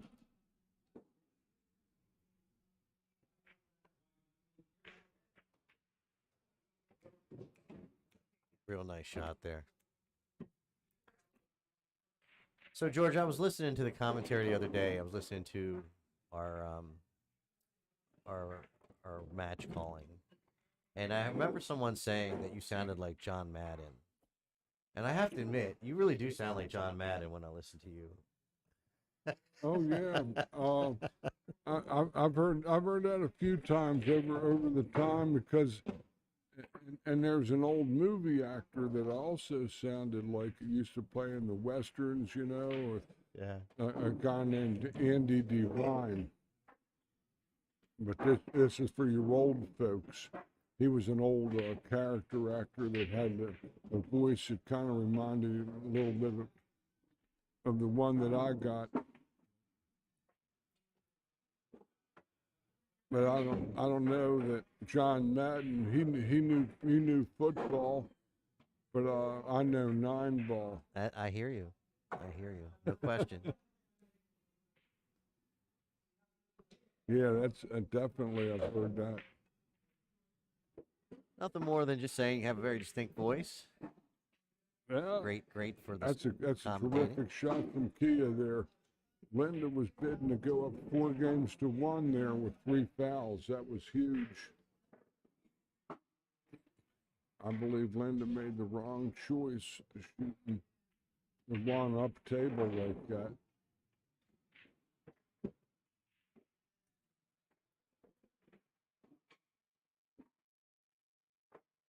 Again, you know, I never missed a ball from the booth. And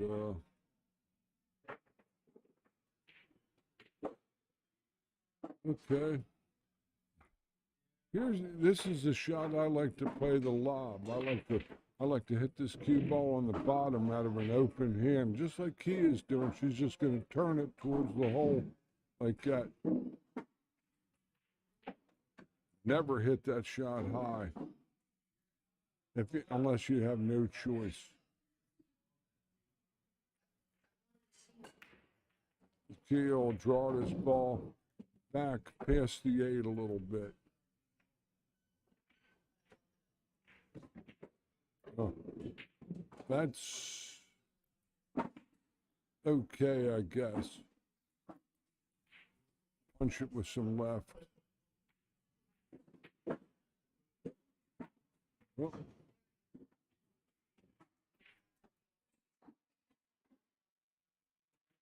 Center bottom outside, or center top outside edge.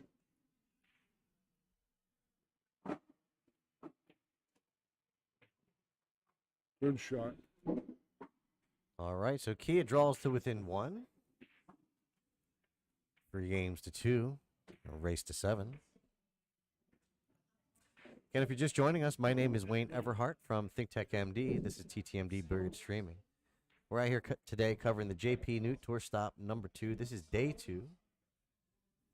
And we're out here at Markley Billiards in Norristown, Pennsylvania. If you have a moment, jump on over to jpnewt.com. Check out the tour dates. If you're ladies out there, if you're interested in getting registered and signing up, you can go to the Contact Us form on the page there. Just a matter of letting us know. We'll get you registered, signed up, and then you can just pay on site. This and as the money goes, every nickel that the players post as entry fees all go back to the players, and there's no exception with this, and it's cash in and cash out. In other words, that's how it works. We have sponsors that supply some additional monies to this, and essentially what this is a good proving grounds for people that are league players that are getting tired of being getting 6 and 7 shots a game. You want to come out and play some people that are professional, higher grade. It's a cheap entry fee to get to play better players. $55 to enter. There's no handicaps. You'll find out how good you really play. Well, and just to expand on that, you're also making friendships out here, and a lot of the ladies are very free with their knowledge. So if you catch them, if you're out here competing, you have an opportunity to talk with those more seasoned players. There's an opportunity to pick up some things sort of organically while you're out here competing. And I'm in this booth. I have for 45 years of teaching experience, certified through the Professional Billiard Instructor Association and ACS as an advanced level instructor, and only around 60 to 80 of me exist worldwide. And you know, and for absolutely That's gonna go. oh yeah. And for absolutely nothing, I'm here to help anybody that asks for my help. I'm not gonna offer it, but I walk by a table and see somebody struggling.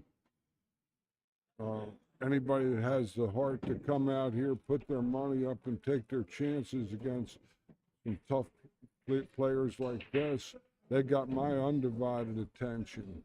Yeah, you know, if they want to come and take the private lessons with me at my house in Catonsville, Maryland, they can. And I offer hands-on instruction, period. I don't play games of pool with my students. Pockets the 2. Look at this. Now that was routine shape.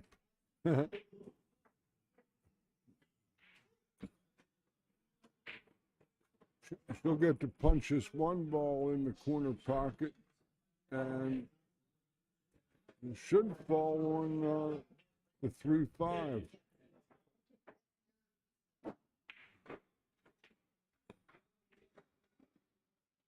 Might even clip the 9.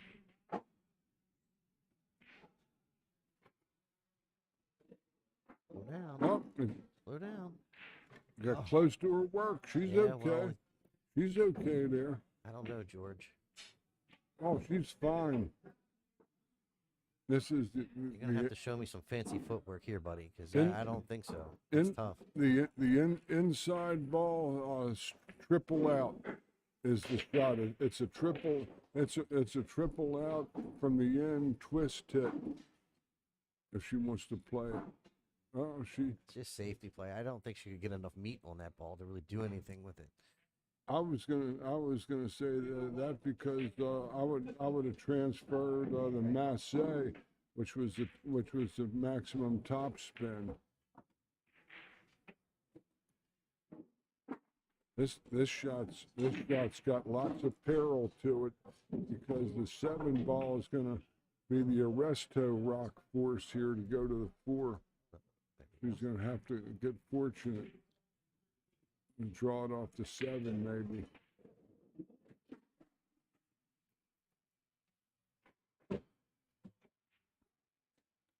That's pretty good there. She's about parallel. Or her punch left ball would be my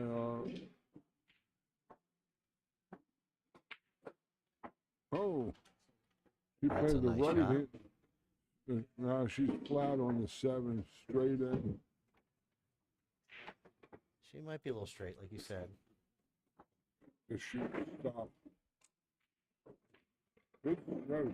That's just a clean stroke. Just picture perfect right there.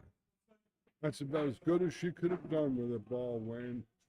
Here's one of those shots we're talking about. Like hitting this cue ball on the bottom and rolling this ball. So I get a true topspin transfer on the 8, just like that. Even though it looked like it was hit with follow, the ball had bottom on it and transferred topspin to the object ball and a true return.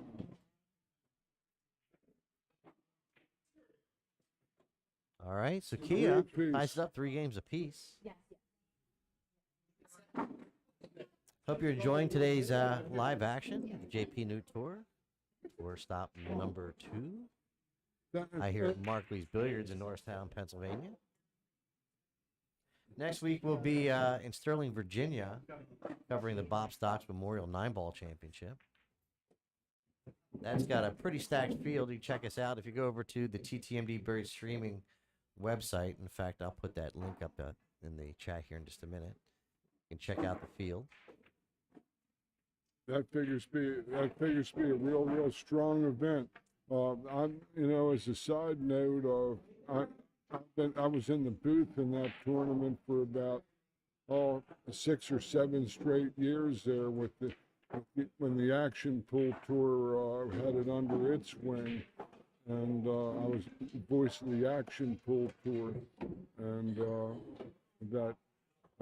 I've seen many top players come through there and play, from the likes of Aranis, Dennis Orcolio, who didn't win.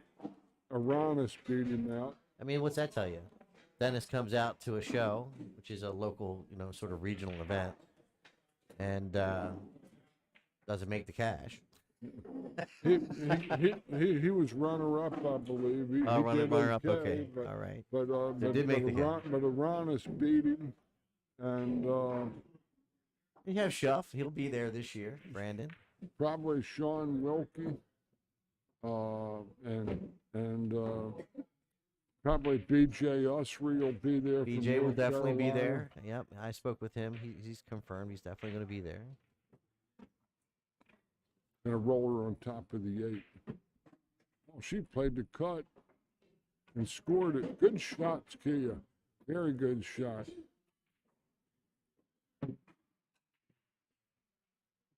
Probably play a real firm fat pocket. Yeah. She played the heavy side of that pocket so that she could get maximum reaction with her draw ball on that particular shot. So I'm noticing as Kia is getting more and more comfortable this morning. She was on the road when during the first match with Linda and Brianna, and she really didn't hit many balls to get loose. And looks like she's starting to get in quite a This is where you cannot rhythm. decelerate on this ball. You got to hit it crisp, just like that. Good shot. Kia got looking very comfortable at the little moment. bit to the outside of this ball. She's going to be farther from the 8. That's going to be her pass.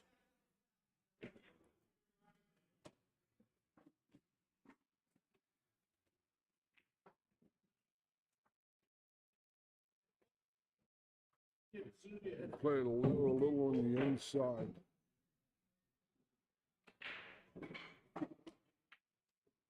Good shot.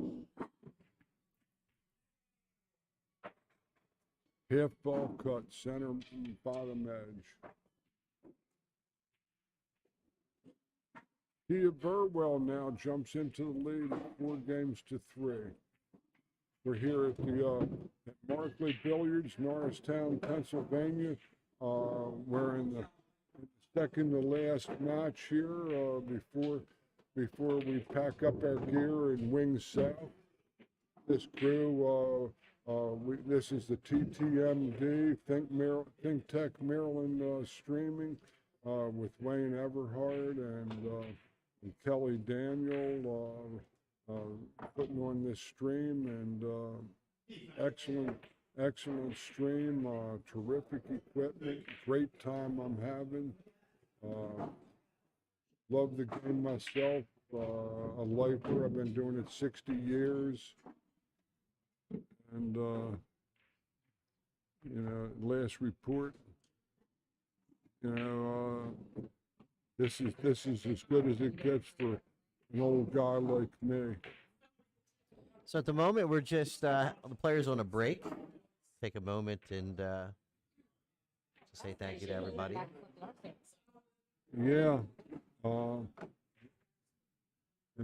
hooded, right? Looks like I'm hooded. Say again, George? I'm hooded. I don't see any green coming out of. Am I? No, you're definitely talking. Yeah, you're right here. Go ahead.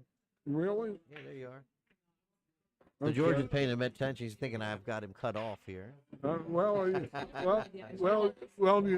it is that Wayne is the director of this stream, and he put the word cap on me. You've heard of the salary cap in the NFL and the NBA and all.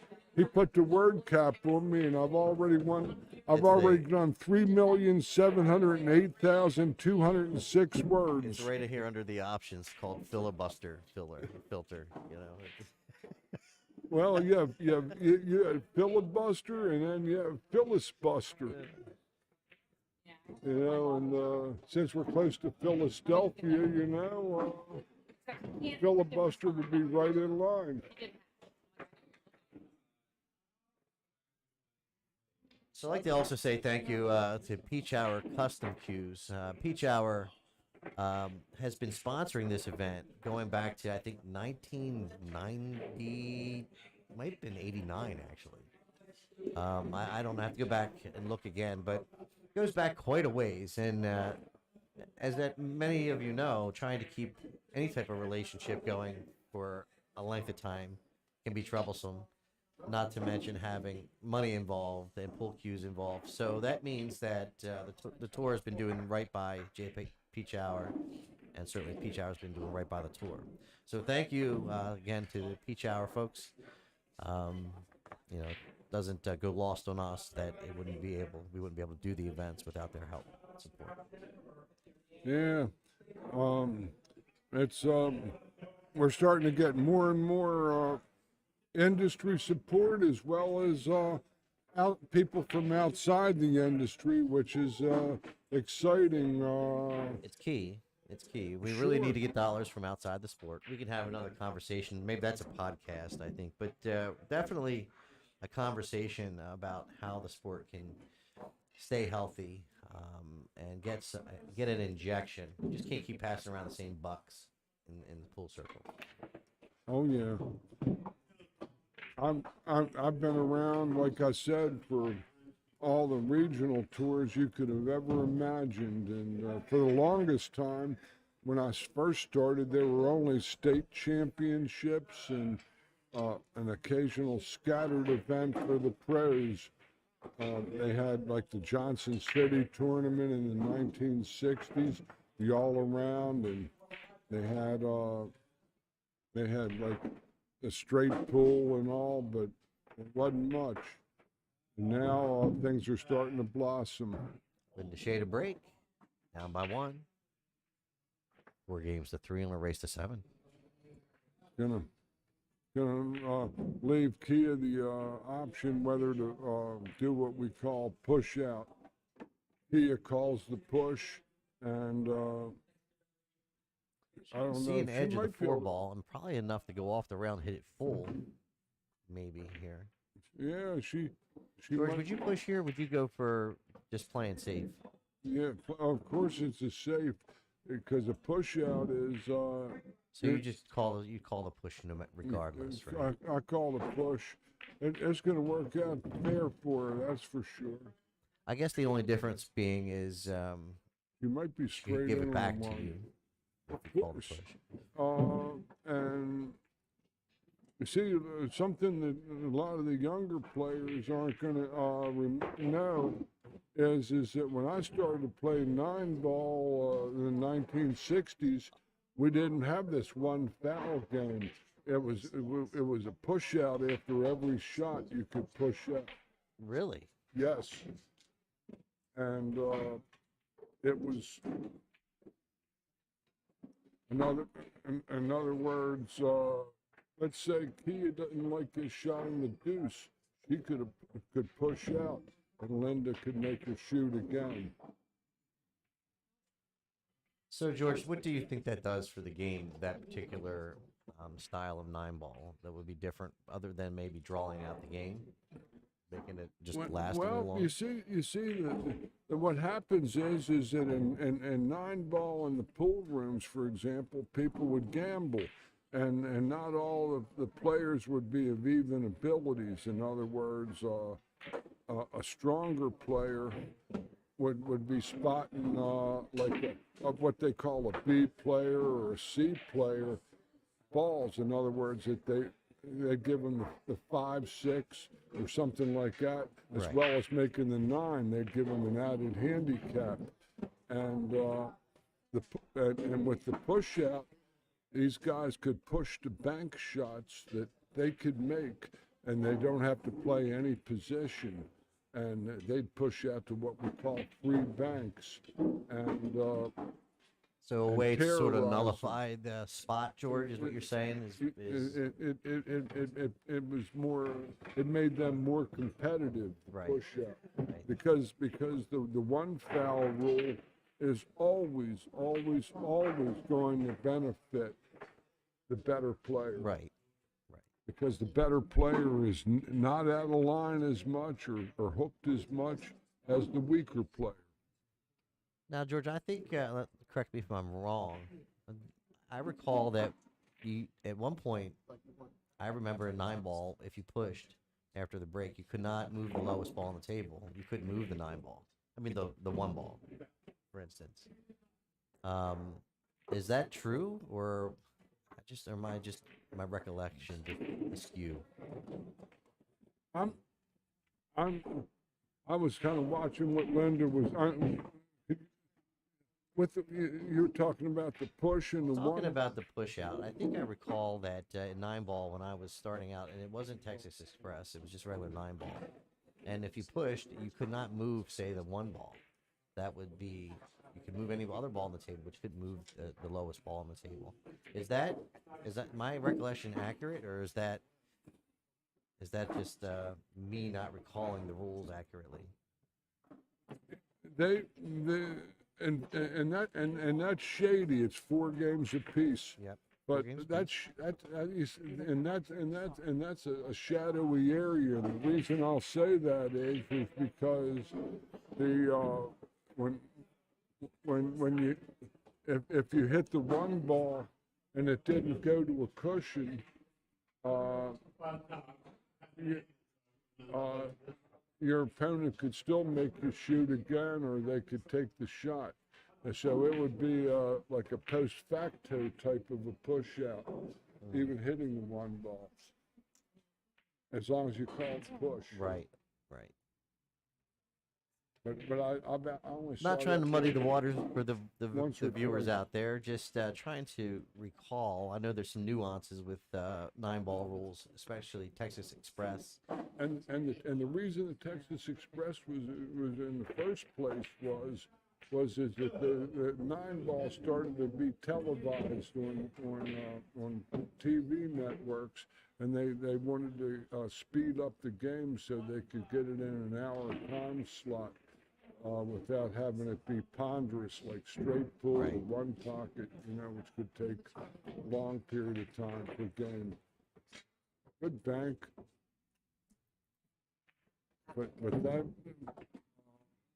but that's a hell of a question, and I had to really dig deep to try to go into my memory banks to remember that, because you could push to like an nice solid bank that you could make over 50%, Right.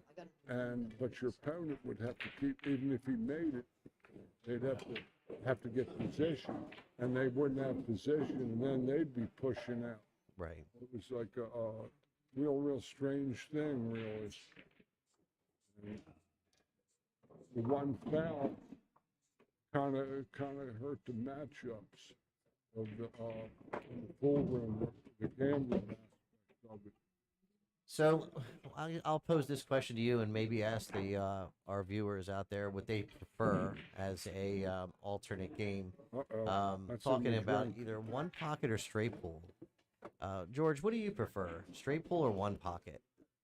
Great pool. Straight pull. How about you folks out there? You can chime in, let us know what you think. A lot of folks aren't really these days aren't into either discipline. More the casual players anyway.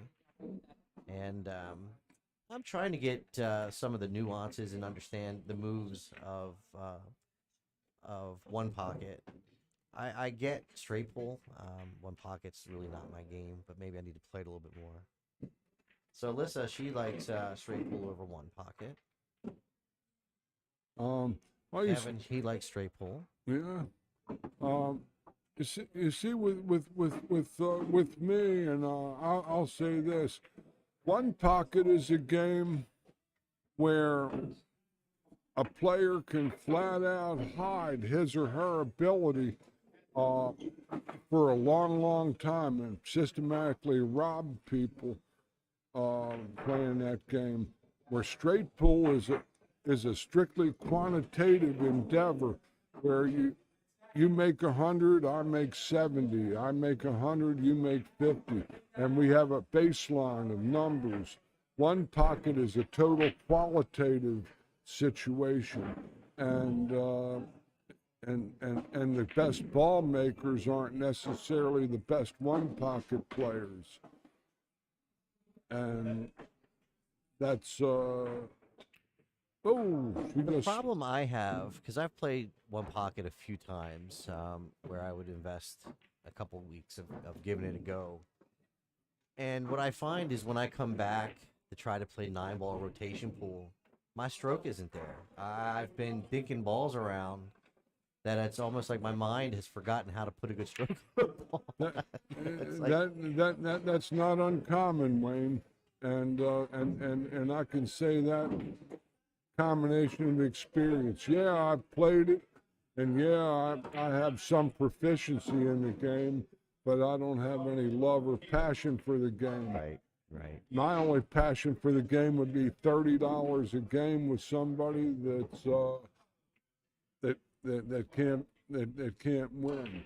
In other words, I'm only playing that game to punch a clock. Right, I understand. But straight pool, played 1,000 points a day, every day for 5 years straight at one point in time. So and I think pocketing just those raw numbers of balls, it can't help Can I try that again?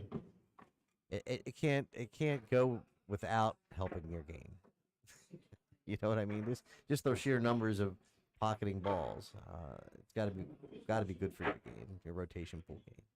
Let's see Linda kick in this 4-ball, and the birds will be singing.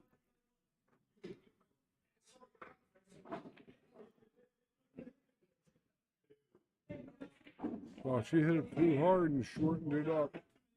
And these diamonds will was that 3 fouls, George? I think it must have been. I can't imagine Linda giving up a rack with 4 balls on the table. The smarter player usually wins because the smarter player will always push to his strengths. Linda's husband, John, opined here from the chat, and like I said, the best ball pocketers aren't necessarily always the smarter player. I've seen lots of people with worlds of ability that were all stars from the neck down, and that they could draw the ball 80 feet, and make all balls, but the smarter player push out 9 balls a lost start in about 72, 73. I hadn't heard of the game, George, until you said it. Well, the original game of one foul was actually called the Las Vegas rules, and the Las Vegas rules said that if you pocketed a ball on the break and a ball and scratched, that your opponent did get ball in hand, but the ball that was sank was spotted, and occasionally people that couldn't get out, and there'd be a ball on the spot, like say the 3 ball, and they can't see the 5, they'd knock the 7 in straight in, and then the 7 would go up on the spot, and then they'd present their opponent ball in hand. That was part of the Texas Express wasn't the original one foul game. That's more history for anybody. There you go. More history from George Hammerbacher. That came to you free here on TTMD Bird Streaming. But that's it. But what John Shea says is a very, very valid point. It's very astute, and the astute player will win in the push-out game. And what if you're watching over on the YouTube side, what John Shea has said is George in push out 9 ball, the smarter player usually wins, and gave the thumbs up. So George is essentially agreeing with that.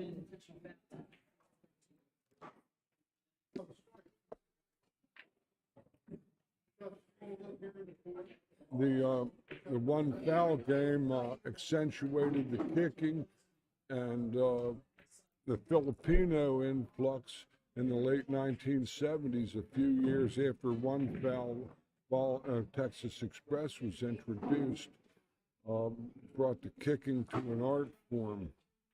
Wow, that's in. Nice. Boy, she ain't that good.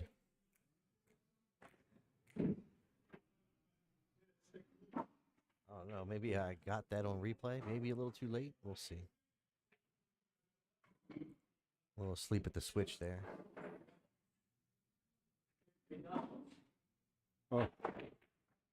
She unlike this angle.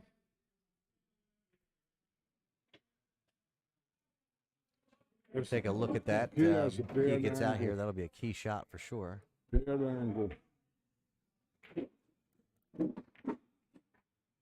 That was as good as she could hit that ball.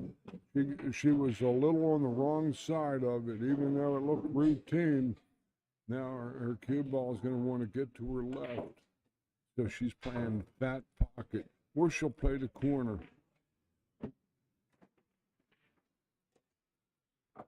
Oh, and she played it good. Didn't hit that ball bad. That was a tough shot.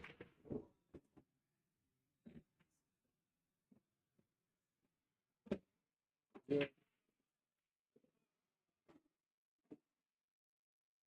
Linda playing safe, trying to get down there behind the 8 ball. Didn't quite get there. She got rubbed on that ball. Too bad. It was a correct selection. She'll draw it over. This is her best shot. Oops. Happy fingers there. High right center.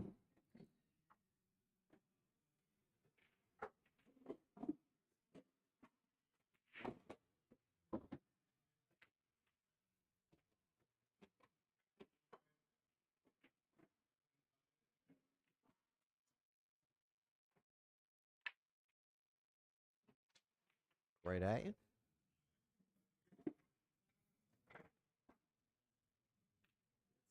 Oh, Wow. Pockets are tough, man. That looks like it was in the jaws and still rattled. that was brutal. He was standing to go on the hill with that ball. Linda missed one too, so. They're tied, 5 games apiece on a race to 7. We're- George, it seems like I've seen more than one shot where you've done your job, where you've put the ball inside the jaws and it still won't fall. Is that? Are you seeing the same thing? Yeah, and there's a reason. What we have to do down those rails is transfer the spin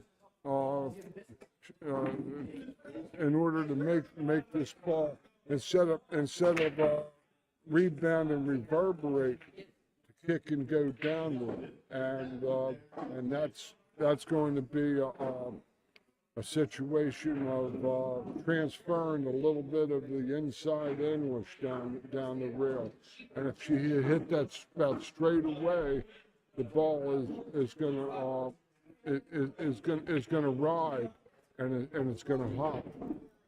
The Yeah. inside English will make the ball turn. I'll ask the question after the break here. Pockets the Good wing break ball. shot. Good break shot. So how do you feel, George, about Looks like a billiard here. Okay. how do you feel about you've made the shot, you've hit the ball in the jaws, and it still doesn't fall? Do you feel like the table is playing fairly at that point? Sure. Because I know because the shelves have gotten deeper, right? And I've noticed that on a lot of the tables. The shelves are getting deeper, and it feels like to me if you put that ball inside the point, that ball should fall. Have a clean pocket drop. But then there's the other side of it that says, hey, you know, it isn't about necessarily hitting the pocket. It's about having the right speed, right? And the thing is that she had to transfer the ball. If it's going down where the one ball's hanging, for example, you got to make the one ball have left English when it hits that point. So you have to hit the a little bit low on the inside to transfer the outside, and to make the ball churn, what we call churn, rather than just Sort of driving into the hole rather than it just catches the point and goes down, the best effort game they used to play. That was like a ring game when we played multiple handed 9-ball games where it was where there was no push and you had to try to make an honest effort or best effort to hit balls, even though a lot of people were. Yeah, that's a 100% offensive game, right? Well, yeah, but the thing is that there were players at what we could call lay down spreads that could make the alleged best effort, and they would just miss it by a hair, and nobody could accuse them of not making the best effort. It was a game involving lots of art, another lost art, and it's also lots of skullduggery. Yeah, it sounds like to me a fair amount of hustling. I know, I've been there.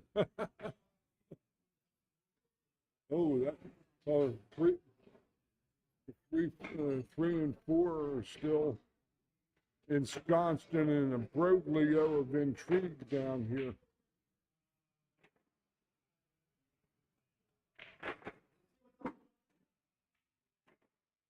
Yeah, we did play that best effort. That was usually played in a lot of barroom action with multiple ball, right? 9-ball. 9-ball? When you kicked and you made an honest effort to hit the ball, that was the name of the game. Mm-hmm. And players that were real strong could kick and just miss by a hair.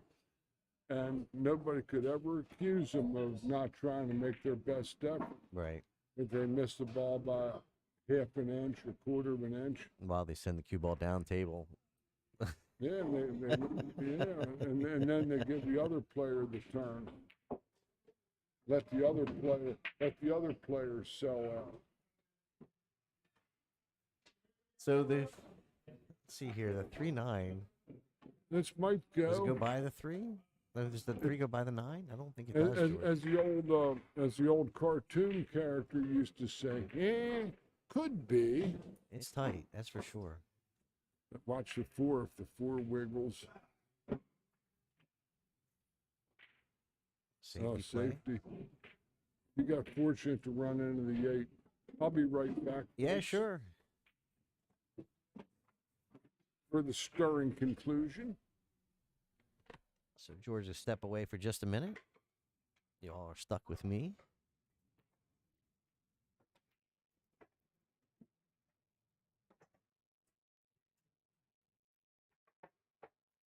So we have a new subscriber over there on the YouTube channel. Thank you very much, Eric Corrigan, for subscribing. Also, thank you, Eric Nelson, for sharing the stream. Same thing to Tracy Larma. Thank you for sharing the stream.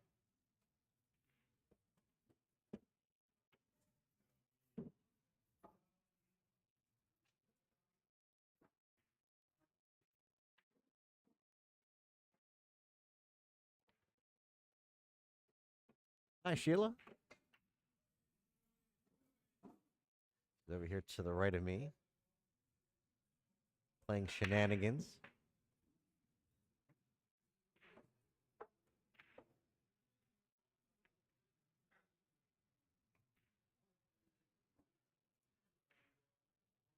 Maybe we'll put her on the spot, stick her on the mic.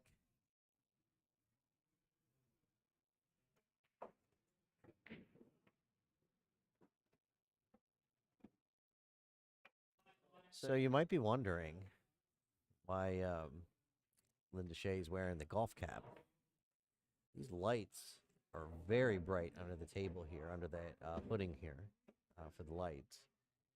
And if you have glasses, man, it's tough.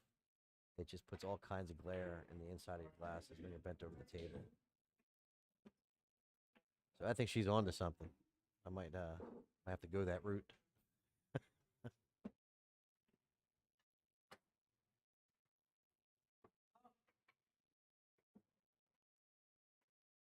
That's another question to you folks at home.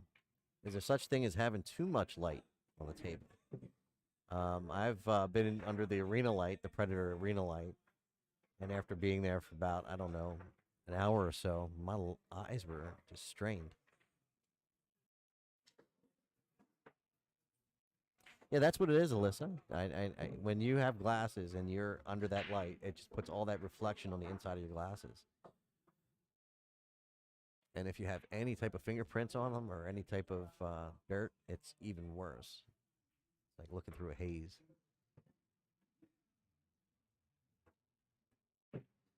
Wow, nicely done.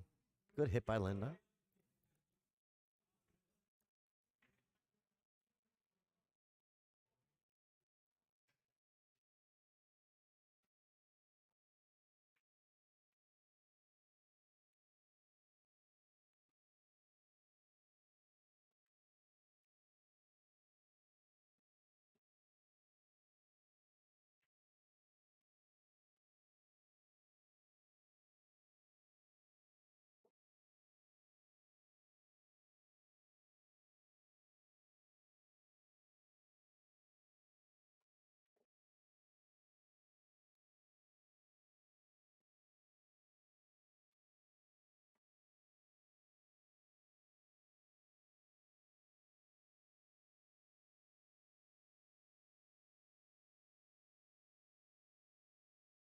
Ties up the 4-5.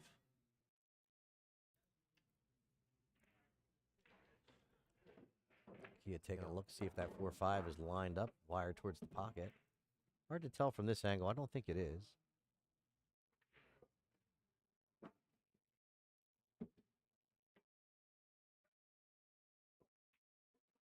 Plays that 3 ball, cross corner, maybe more of a two-way shot here.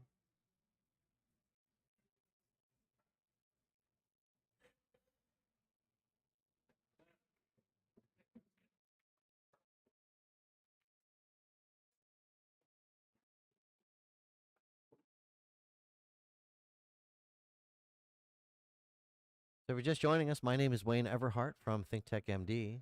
ThinkTechMD is a technology services provider. One of the things that we do is event streaming. And being that I'm a fan of the sport, it only made sense to pick up a few tournaments.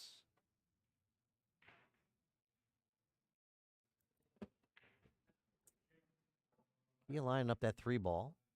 Still got the 4-5. That's kind of a problem here, unless it is wired, what we call wired to the pocket. He fired that 3-ball in with authority.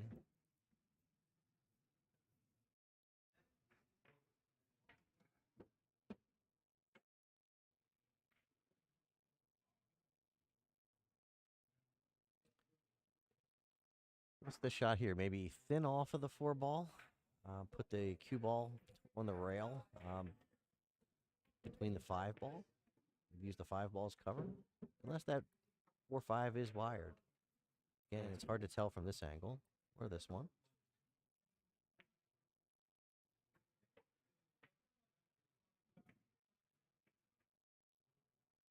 I was just going to thin off of the 4. That was the thing. Just trying to thin off that 4 as thin as you could get it. Just barely move it. And try to put the cue ball on the opposite side of the 5. Use the 5 for cover. So I don't see a problem here for Linda. She's going to have that top right-hand corner pocket. Just want to be able to play this 4-ball and give yourself a little separation from the 5 so you're not too close to the 5-ball. Maybe a little stun shot. Linda shoots a lot of center ball. You'll notice in her play. She shoots a lot of stun shots. Just like that.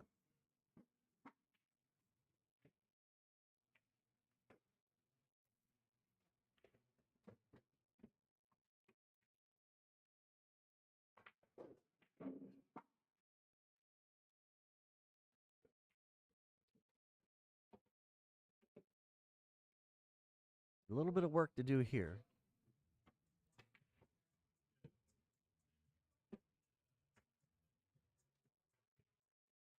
Boy, she makes it look easy.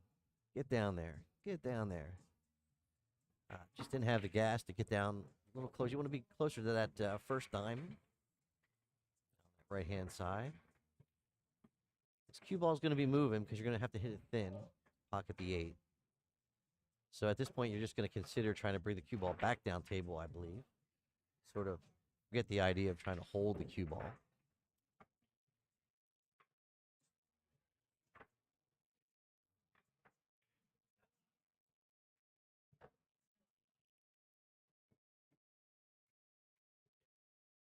So nice effort. It was a tough angle, and you had to go up and back, back and forth on the table.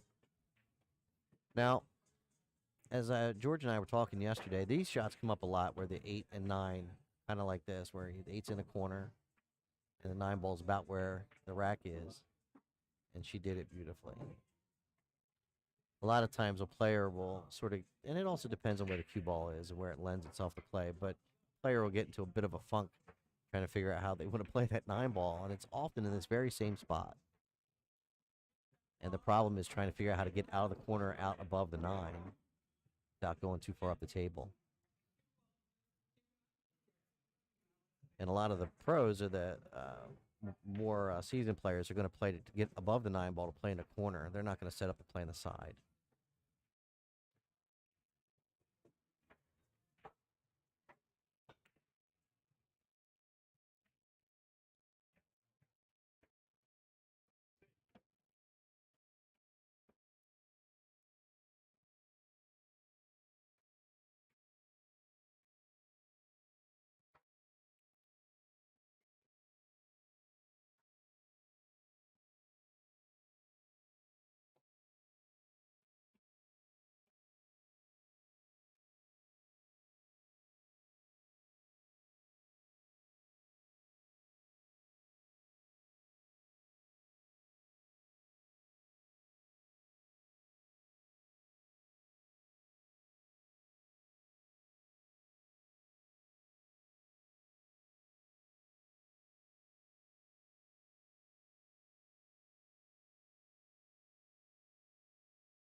Oh, right.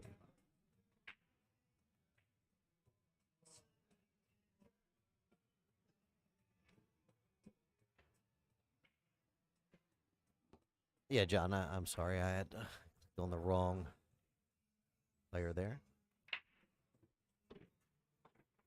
Up 6 and in.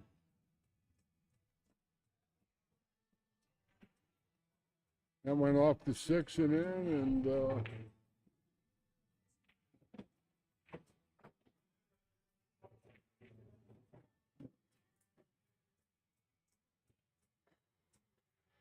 okay. The safety behind the 9. Good shot there. He has got the bottom rail, the kick and stick.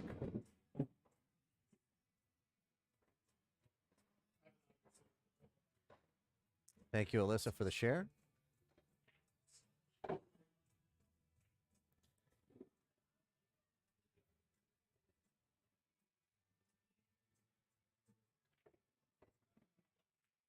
John Baxter, thank you for taking the time to like our stream today and give us some feedback in the chat. Appreciate that.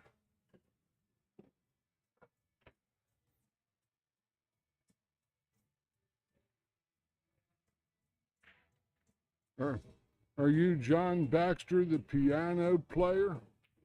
Because I knew a John Baxter who liked pool. Haven't seen him for a good while. Played piano with Madman Al Bache. I don't know if you're the same guy.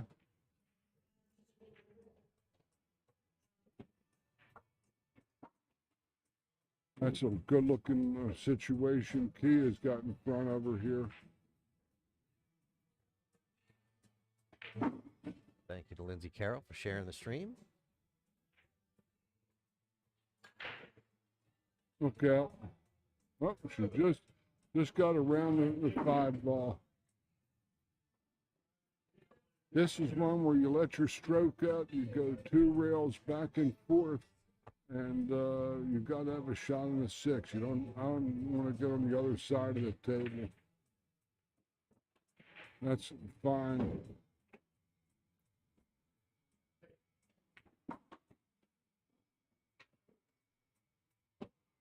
You have to hit this ball smooth. Just like that. So John says no, he plays the radio. He doesn't play it. Okay. Because I had an old friend named John Baxter, and I haven't talked to him for a long time. Good guy. So Kia looking to put the match away here.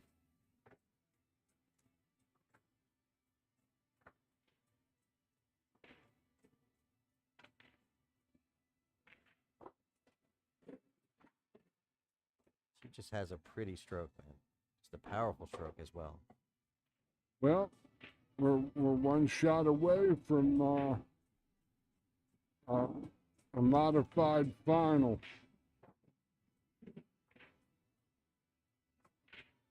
All right, Kia Burwell over Linda Shea, 7 games to 5. That's a set. Linda had a chance to win that set, but it got away from her.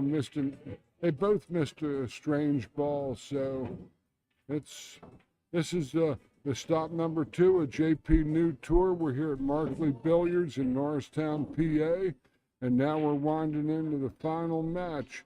This is the ThinkTech Maryland stream. Wayne Everhart, Kelly Daniel, and we're getting ready to have the final match between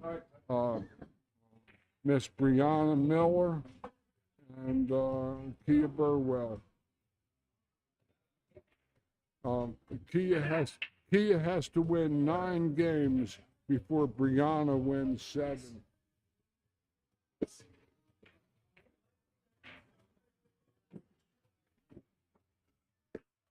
So this is a modified race, is what George is saying. It's not a true double dip. So if you're on the B side, you got to race to 9. Still on the A side, you're racing to 7.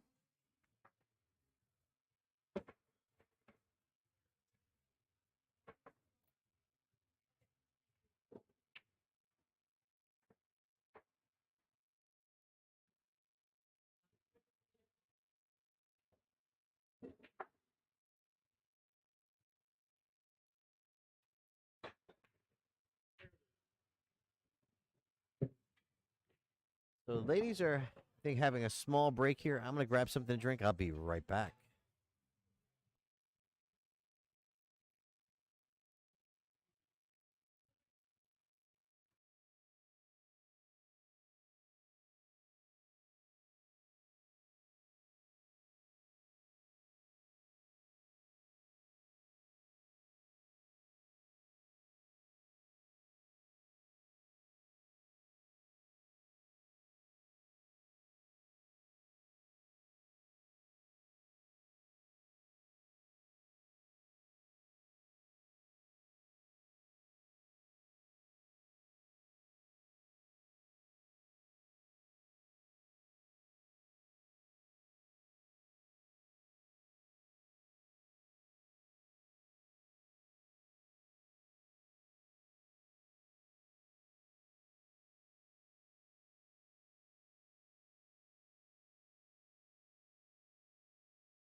Were you talking about the golf cap on Linda?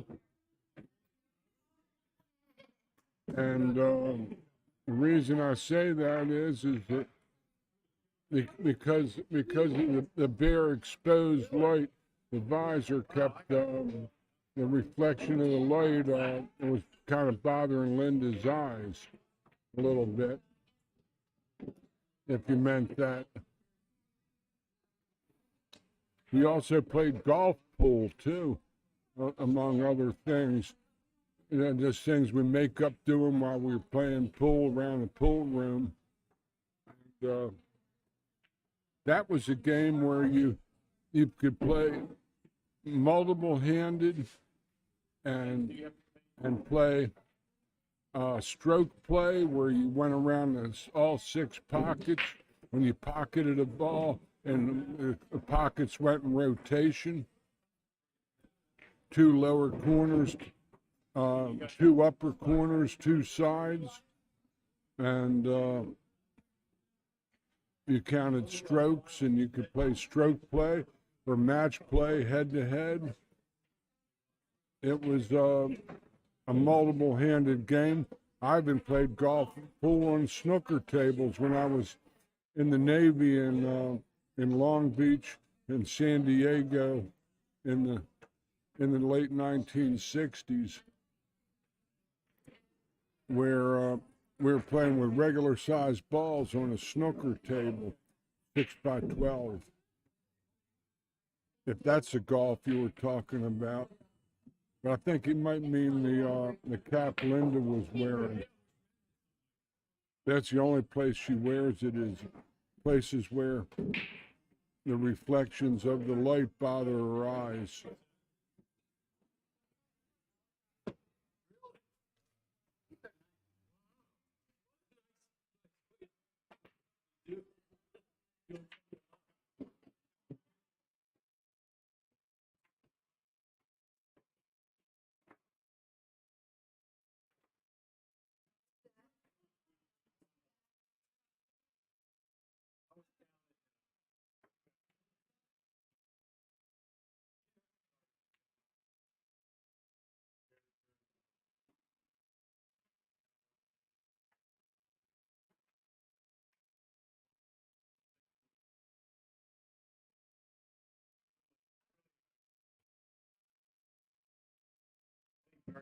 They went there. I think he was high up or something. Yeah. But the one girl that stood out, he was next up. Still playing?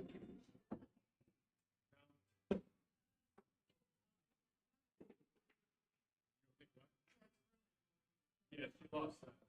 So, what she was like,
I tuned in my mic. All right, perfect.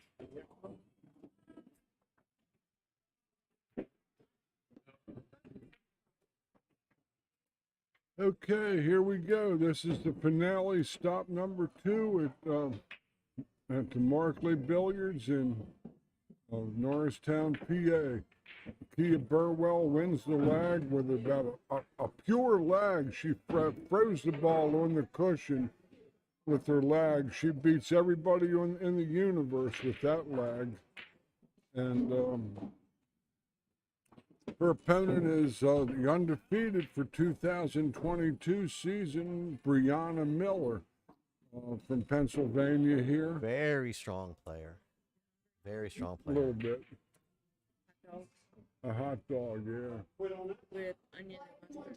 Yeah, Just one? just one.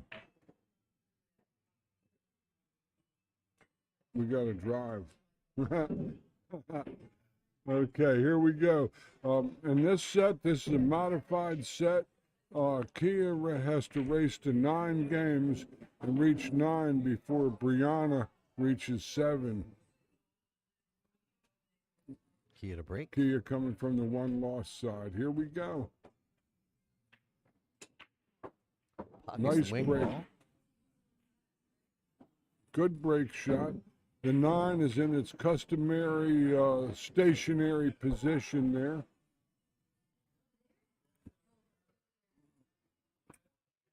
He has a good shot on the 1, but she's got to roll the ball a good ways to get to the 2 ball in the side pocket. She might be able to roll the 1 in the side.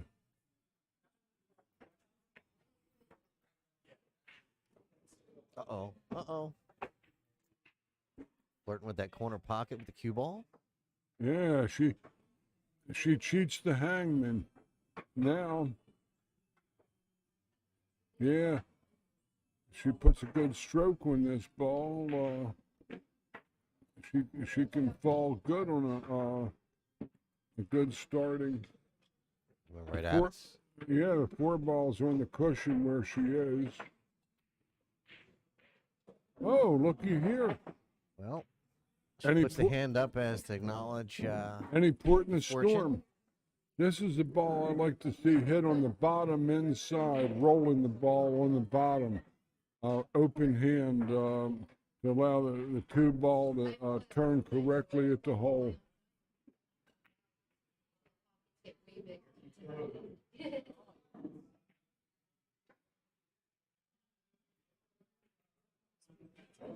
Gonna get safe? No. Nope. Yeah, maybe. Yeah, she can see. Maybe just the edge of the ball there.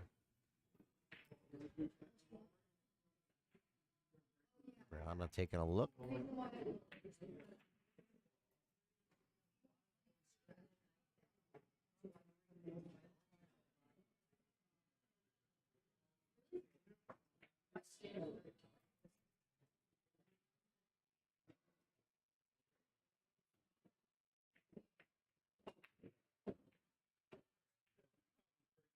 Pretty good effort. I think it's all she had of that two ball. I like to see the two railer coming from behind it. If she can't hit it. Oh, she can hit the ball clear. Never mind.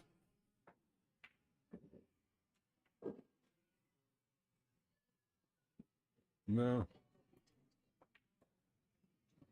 Four ball does go in the corner. Excuse me, the two ball does go in the corner there, George. Nah. She's gonna bank the ball, shoot and stick there, Wayne. So I think that's the play. I think you're right. And you just have to be able to stick this ball without overhitting the two ball and sending it back around table to where you can see it again. You're going to try to stick it there. It can be a little tricky. Sometimes the shot calls for the pace. She's gonna play the ball. Yeah, that's what I thought. I thought she'd go for that ball. But you're hitting that ball high, cutting them down these rails. You saw another one land short. They land short for a reason because they had that high ball and deuce cling.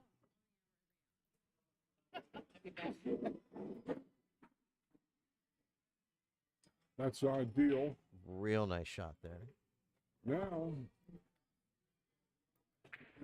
she'd like to go into the five pretty full if she decides to do that. No. I think you're right, George. She was trying to draw into the five there and use it as like a backboard, a stopper. This is tricky because she could get called to a double. I like to thin the ball and behind the nine and go over to the five and hook her behind the or up the table behind the nine. That's the correct shot there. Good pace. Because she didn't want to be shooting straight ahead because she had a chance of the double hit.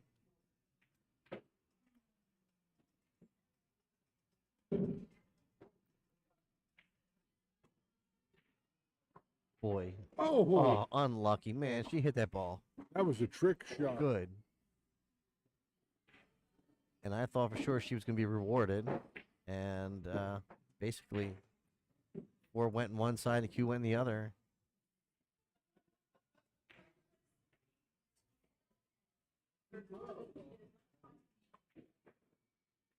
Too far. Now she's got to go around the horn 3 rails. Hit first diamond, middle diamond, first diamond, or she's going to draw her ball. She might hit the 9.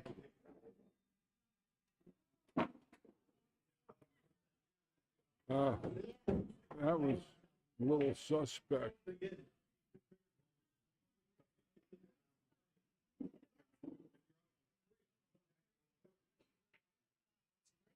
Just being on the rail, George. The Just first being on the rail, that little extra difficulty. The first ball, she was out of line. She went too far. And sometimes it doesn't catch up to you, and sometimes it does. You're already giving the gal 2 games on the string, playing her 9-7, and now you're playing her 9-6, which is a tough obstacle with an alternate break format because both these ladies are capable of break and run, and Brianna got a tough break and still ended up winning the game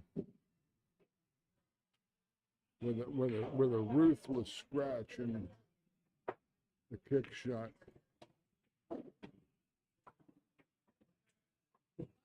Brianna to break.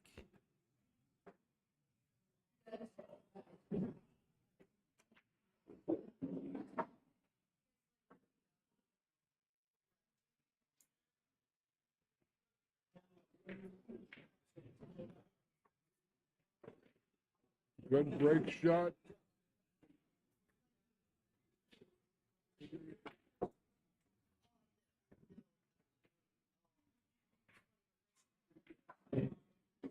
I sort of like the bank to the side pocket. The cut she's got to run into, she might run into the 5 ball, which won't be so bad. Oh, Found a way to stay up. yeah. She's got to put the electric eye on the 2 ball from the shelf of that pocket, 9 feet away. And cue ball is going to be moving with some pace because it's going to be hitting that 2 ball with so thinly. So if you're going to slow roll this ball, start testing your fates here.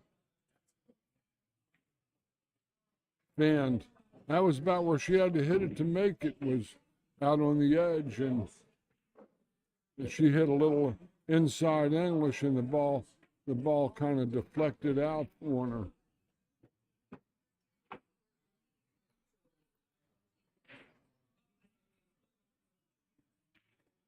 That's gone. That might be a little bit steep. Not bad. I like to see the high right ball and come 1-2 cushion. She's got to spin this ball.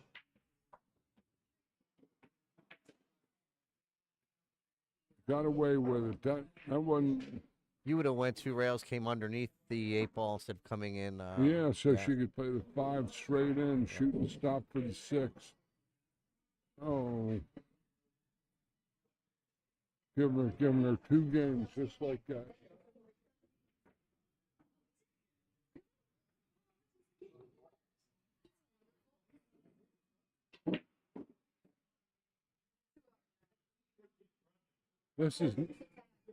This is natural.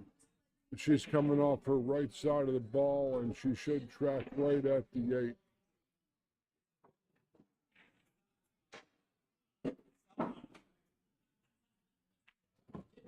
Here it's high left of center.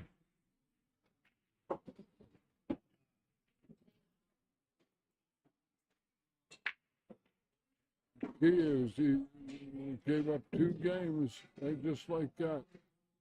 And 2 games to 0 for Brianna Miller. Both games Kia lost. Brianna didn't win them, Kia lost them. Most of these sets, like I tell our viewers all the time, our subscribers, that most of these sets are lost. They're not won. It's a shame,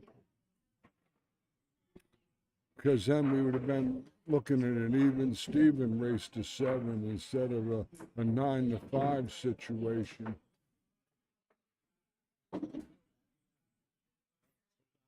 All right, so Kia to break, down by 2. Let's see Kia get back on her feet here. She doesn't ever give up. Absolutely not. Definitely not in her nature to cash it in. Wing ball down. 2 ball down.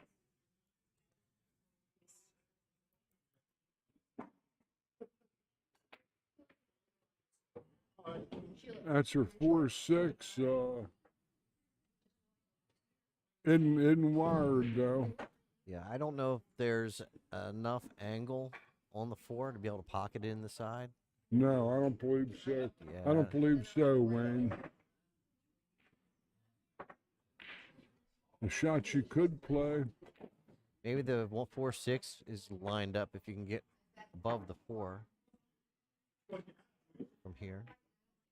That's not going to go. Nope. And a good effort at it, good pass, but no cigar.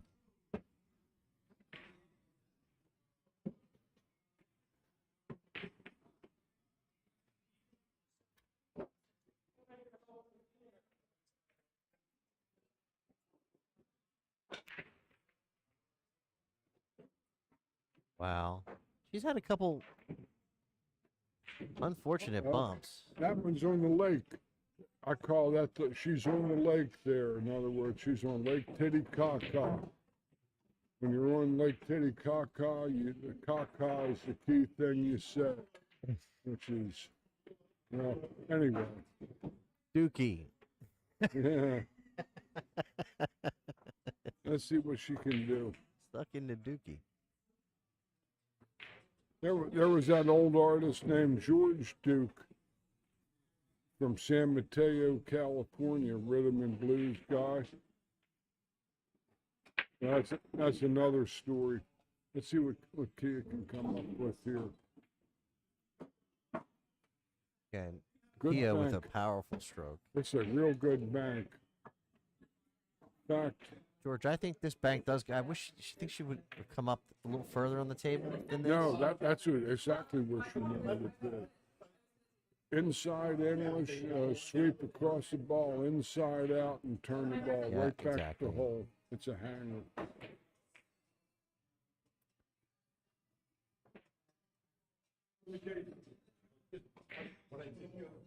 He overhit it.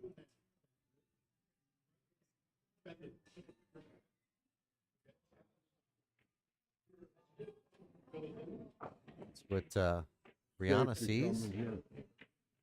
Safety all the way back around to the 7 ball. Or she's going to play the 4 safe. That's terrible. Yeah, that's a little loose. That's gargoyle-esque. Just a little loose play. Gargoyle-esque it is. Those statues on the Cathedral of Notre Dame of the gargoyle. Ugly. Got to make this ball, Kia. Got to get out. Good shot.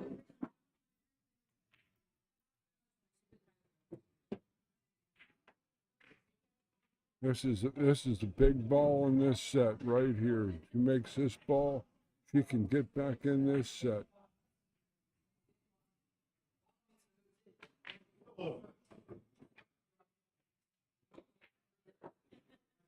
Real Form looked solid. beautiful there.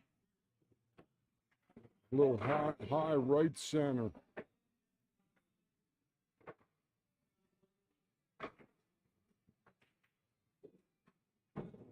Good stroke. We got a little bit past her mark. All right. I like it.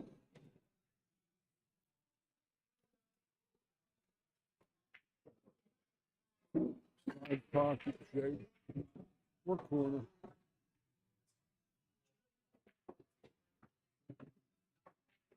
So George is getting ready to have his lunch. We're going to let him eat his meal here. We'll cut his mic off.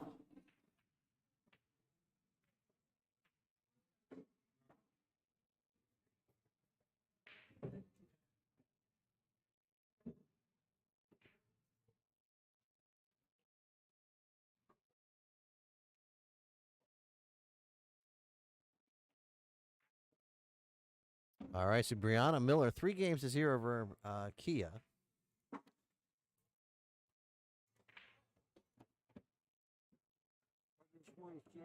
Hold on, George. Let me I'm open you sorry. up. There you go. I just wanted to say thanks, Alyssa, for your kind words.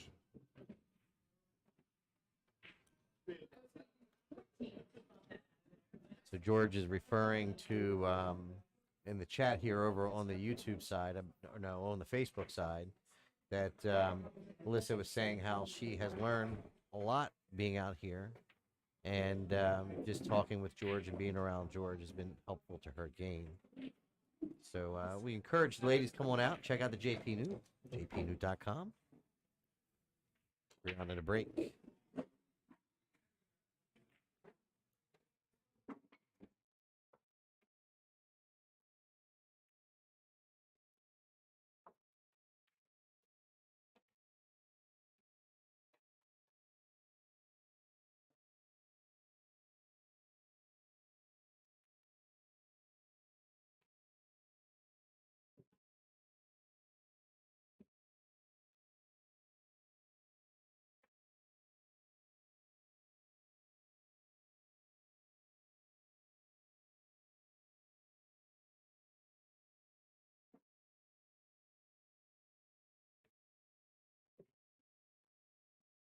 Brianna has found a way to hit that side pocket with pace, where others dare not try.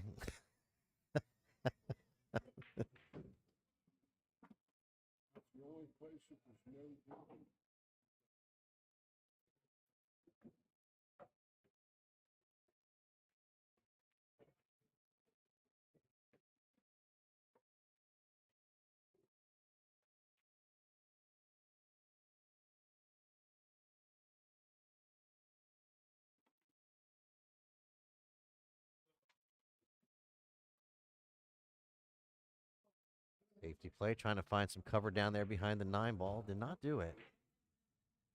Pretty straight shot here for Kia. Off the rail. Quite a tester.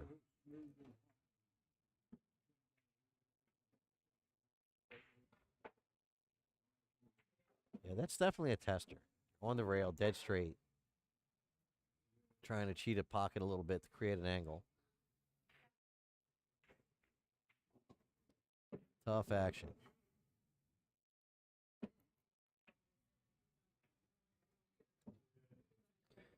Brianna's going to be elevated. Nope, she can get around the 5 ball, it looks like. I thought she was going to have to elevate over the 5.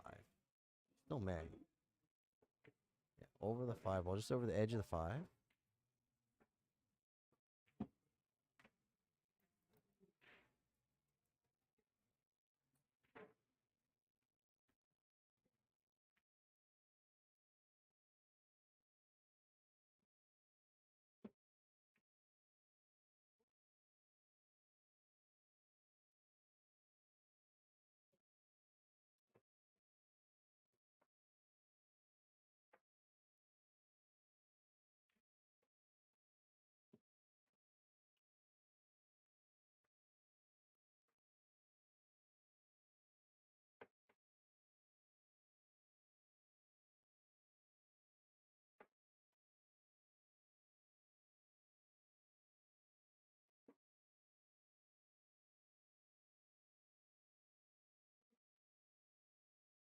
Routine.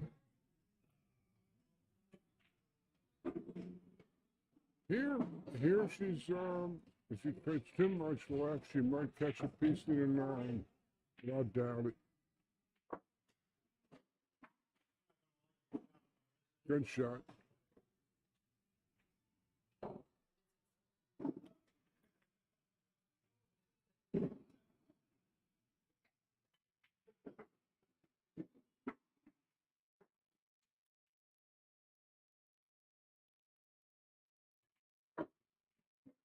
All right, Brianna.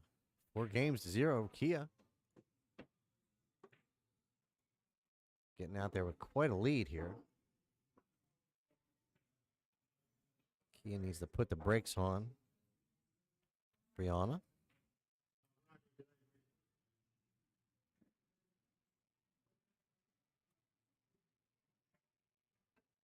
So if you're just joining us, this is the final of the JPNEWT Tour Stop 2 here at Markley Billiards in Norristown, Pennsylvania.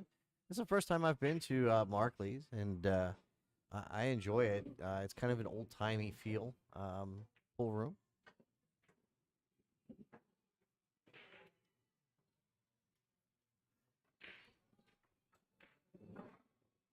Kia to break.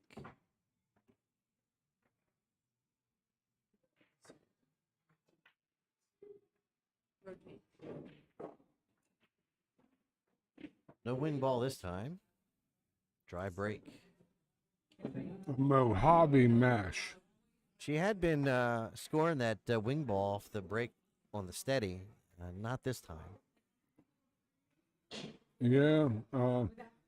Those, the racking template, the turtle racks, they'll generally give you a very consistent break shot, and they speed up the game. I still watch, lots of championship world-class pool on the internet, of course, the YouTube, and these guys take longer racking the balls and inspecting the racks than they do running them. Well, I guess because the brake is so key, and then we've all been where we get a mud rack, and it doesn't matter how you hit them. So you can understand why folks take the time to really inspect the Three rack. railer. Yeah. He has to go across table, mid diamond. Gonna come either 2 rails into it or 3 rails behind it. 1 rail isn't gonna be that good. It's a small ball like that. Yeah, I think you're right, George. Going 2 rails, it puts the 3rd rail into play. The only downside is you have to hit it with more pace. You have to hit more pace, and if you come behind the ball and hit it like that, the cue ball sticks, and you create distance between your 2 ball and your cue ball, if at the very least, and you get cover. So you can't let her get started, as even with shots she has to create herself. She's quite dangerous, but with ball in hand,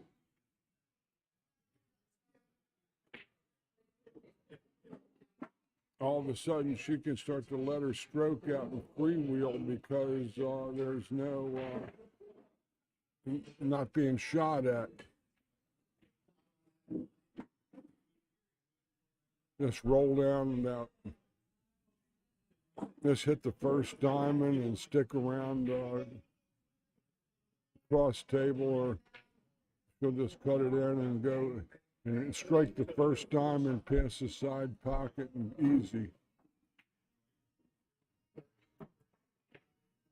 Good Folks at shot. home, if you're watching her approach and the way she goes down and sets up her shot routine, it's consistent each and every time. Right. She's her fundamentals are sound. Oh, she ain't gonna like this one. You got the wrong angle. She just shook her head. I got her drawing the ball back near the side pocket to bank the ball back in the side pocket where the 7 ball is. She's gonna come back about a little past the first diamond there on that side, and get a nice swinger on the 8. She's not drawing the ball; she's hitting and following it. No chance to do that. I wouldn't have agreed with that shot ever. Take a shot to win. Speed shot for Kia.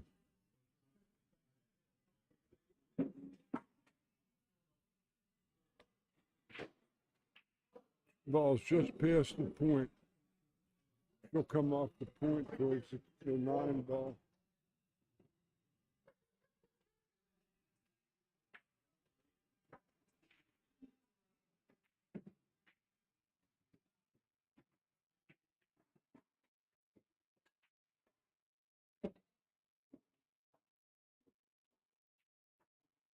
He is on the board.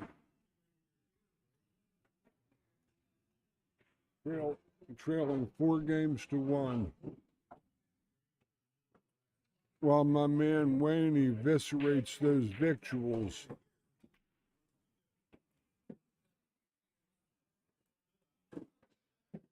In other words, he's eating a hot dog.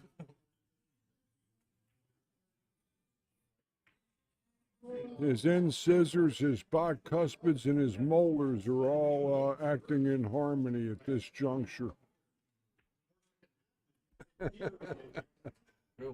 He was with it when it died. It's gone, but not forgotten.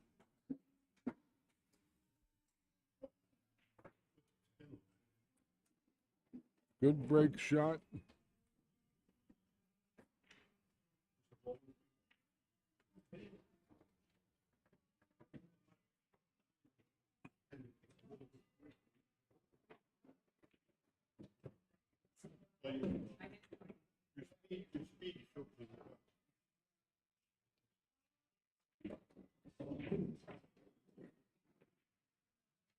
probably make it off the 7.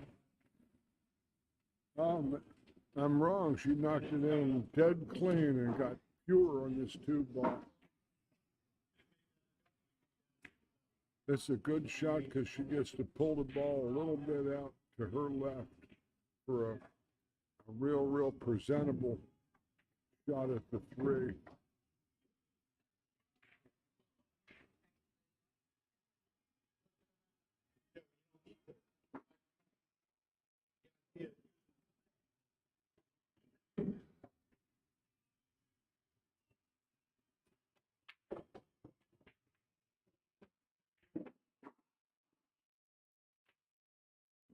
Might be a little. No, she's not treetop. She has a perfect angle on this ball.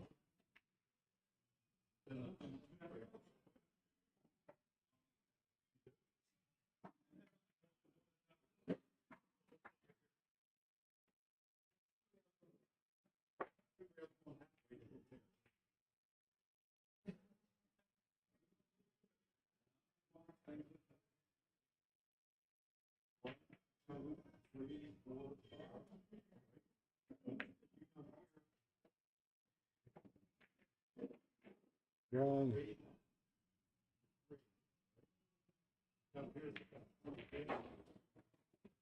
Okay, Keita. Fight back, kiddo.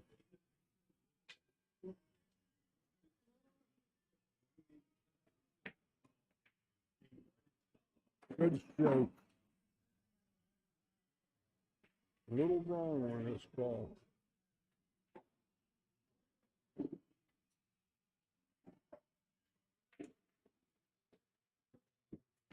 Came out 2 rails nice to it.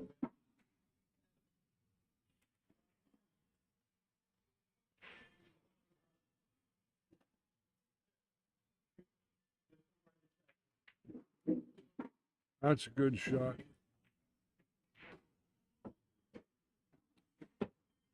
Closing the gap. 4 games to 2.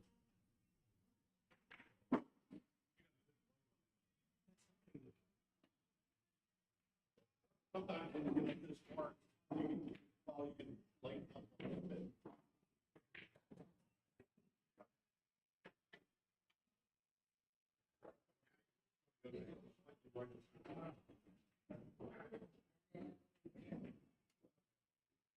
Twenty, 22 or 23 ladies signed up to play this weekend in this stop number 2 JPNEWT Tour, Markley Billiards, Norristown, PA, and these are the last 2. Kia Burwell, Owings Mills, Maryland, representing McDermott Hughes and corner pocket, corner 4 billiards.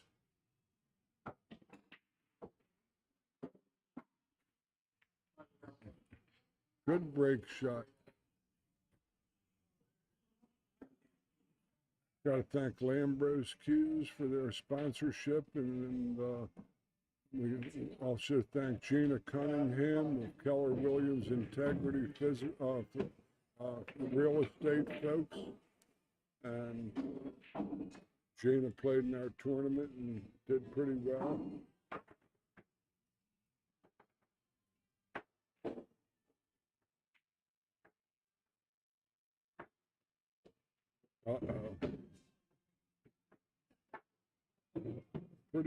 A pretty open shot, to be sure.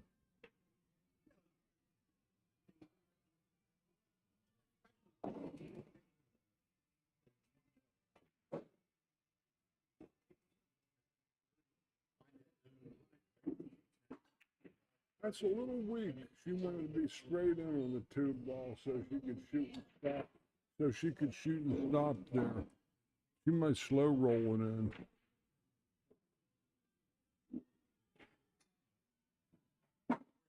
That's a good shot.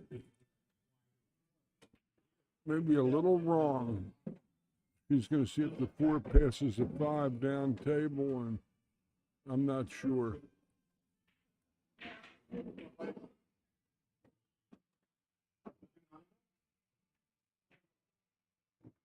Apparently it does.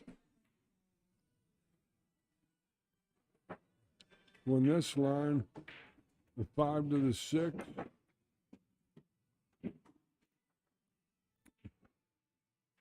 might have a slight angle. She's going to roll it in soft.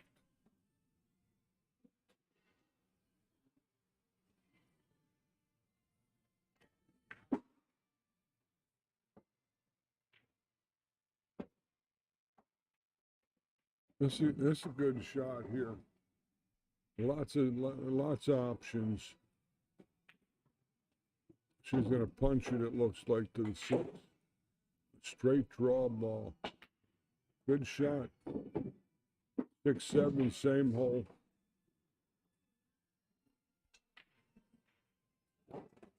High right center English, probably. Good ball. 2 rails. High left.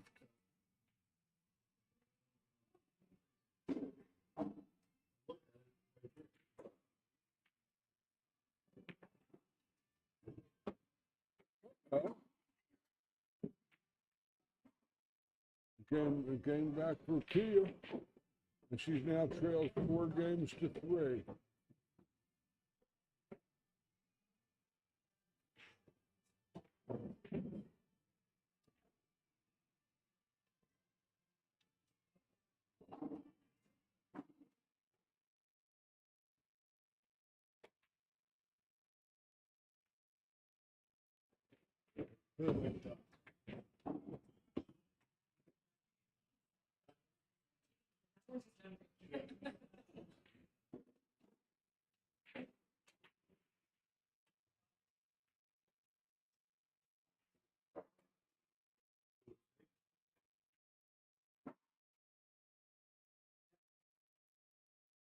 Another good break shot, good angle.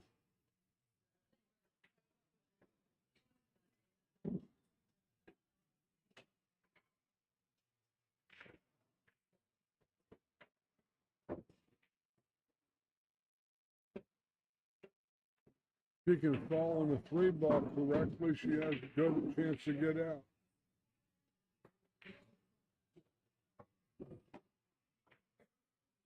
Nope.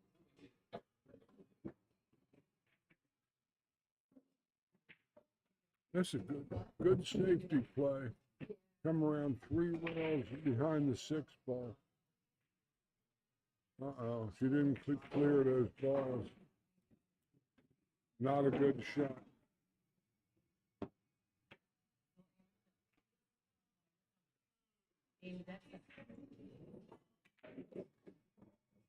Off the 6? No. She moved the 8 with her stick, but we're only playing 2 ball fouls.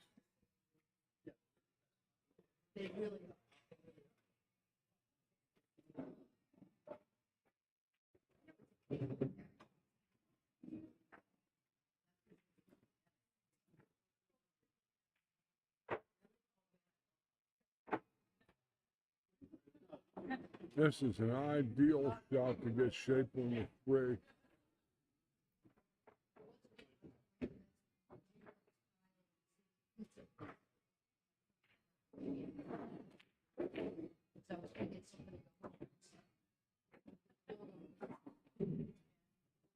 She'll play the 4 up top. No? She risked running into it. Now she comes off the 7 and gets the 7 loose, I think. No? That's suspect. Don't like her from here.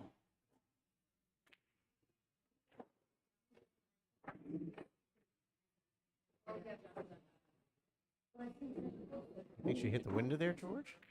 Wow. If she fell in the window, that was good, but that was kind of like hitting a daily double to do that. I mean, seriously, and she just made up their mind that that was the shot. She hit that little. That was a heavy-duty shot.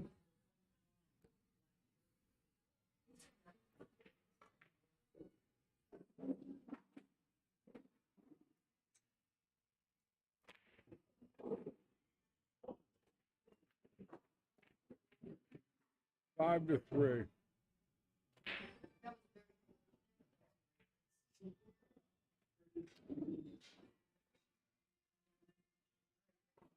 All right, folks, if you're just joining us, we're out here today at the Markley Billiards in Newport, not Newport, Norristown.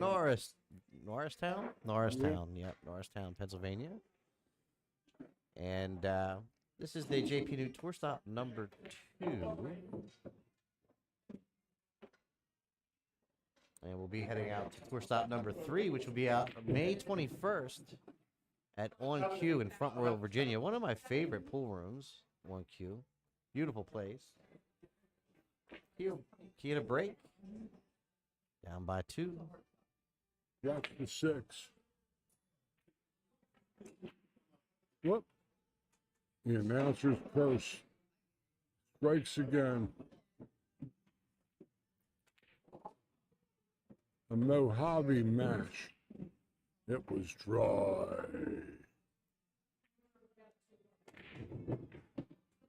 The Sahara Slam. Yeah, gonna go up table behind the 5-9, I think.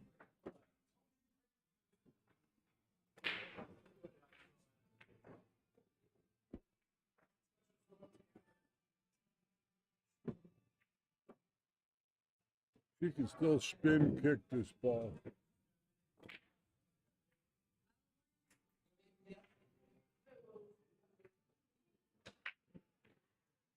Didn't get the best of it there, but at least no ball in hand.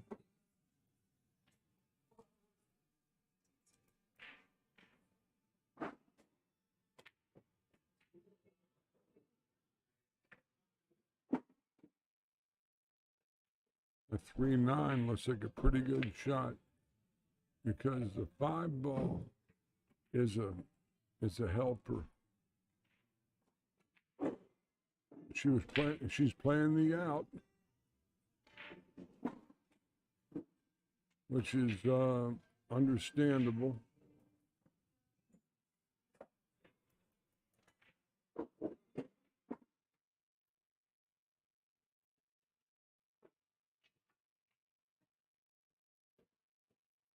Six to the 7 is the puzzle, Buzz.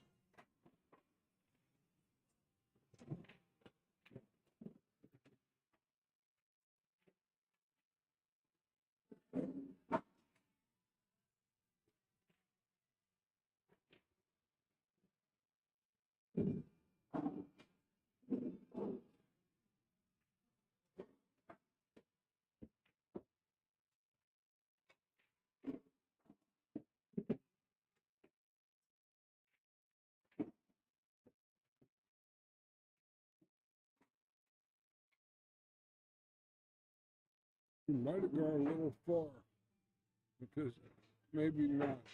Lots and lots of high left. And this is what I call the triple end shot if she has it, to make the ball explode off the second rail. You really got to spin it. She didn't allow for the deflect. She went way out on the edge, but didn't have her aim adjusted accordingly. This is a shot where the 8 ball comes into the path if it's coming 3 to 4 rails.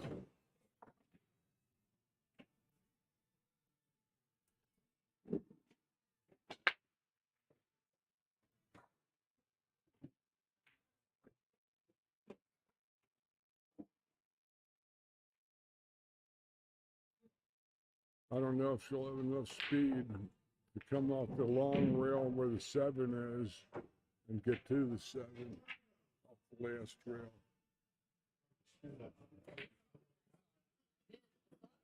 I mean, for her to get to where she's at now, with that from where she's at now, would be a pretty incredible shot.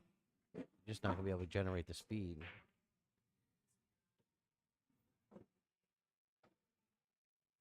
She's all right.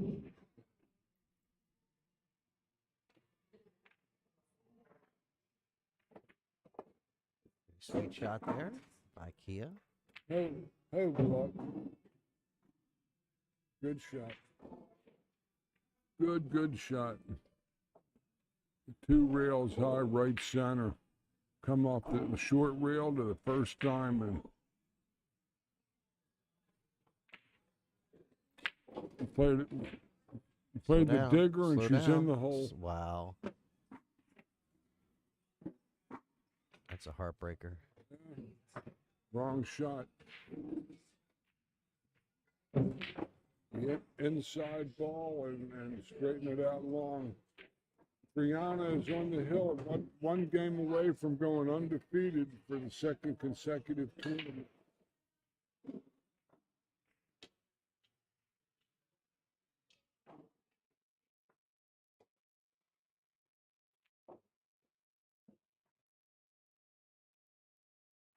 So Kia really unfortunate there. I thought she hit that shot pretty well. It's just that running spin. It was a wrong shot. Yeah.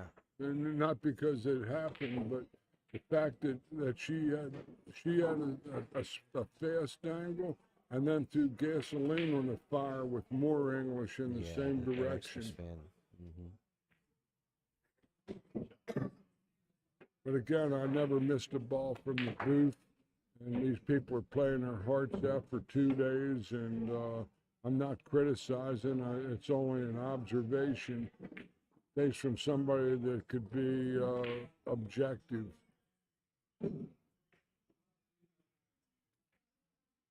And not that I'm the total authority either, because I'm not. My ego might allow me to think so, but truth of the matter is that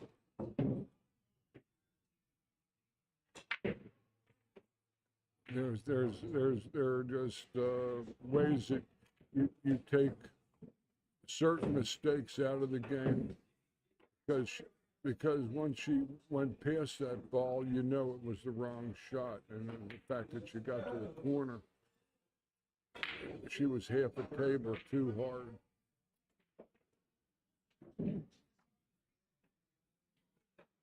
And I more than appreciate the difficulty of this.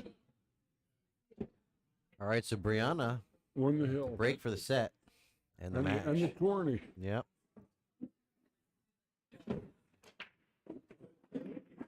Oh, Cue ball sat nicely. one of the rare times we haven't seen the 9 ball. That's right, sitting up there right where the rack spot is. Yep. I'd say the bank, shooting stick for the 2nd bank. You're banking here, George? No, she's cutting the ball. Wow, And in the George. drink. Be right back. Yes, sir. So George is going to go ahead and take a small break. Yeah.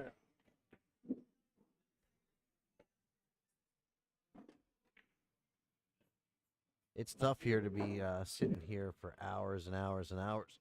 Coming up on 4 hours and 15 minutes. And we were going all yesterday.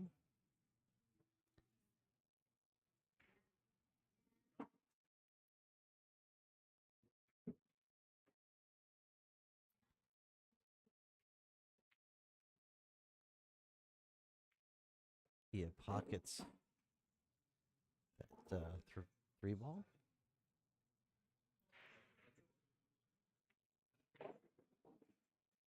Six ball goes by the 7 down the corner. A little bit of an odd angle here. It's going to be going away from the 7. He's able to control it. Actually hit that with a little bit of inside there to help hold that cue ball.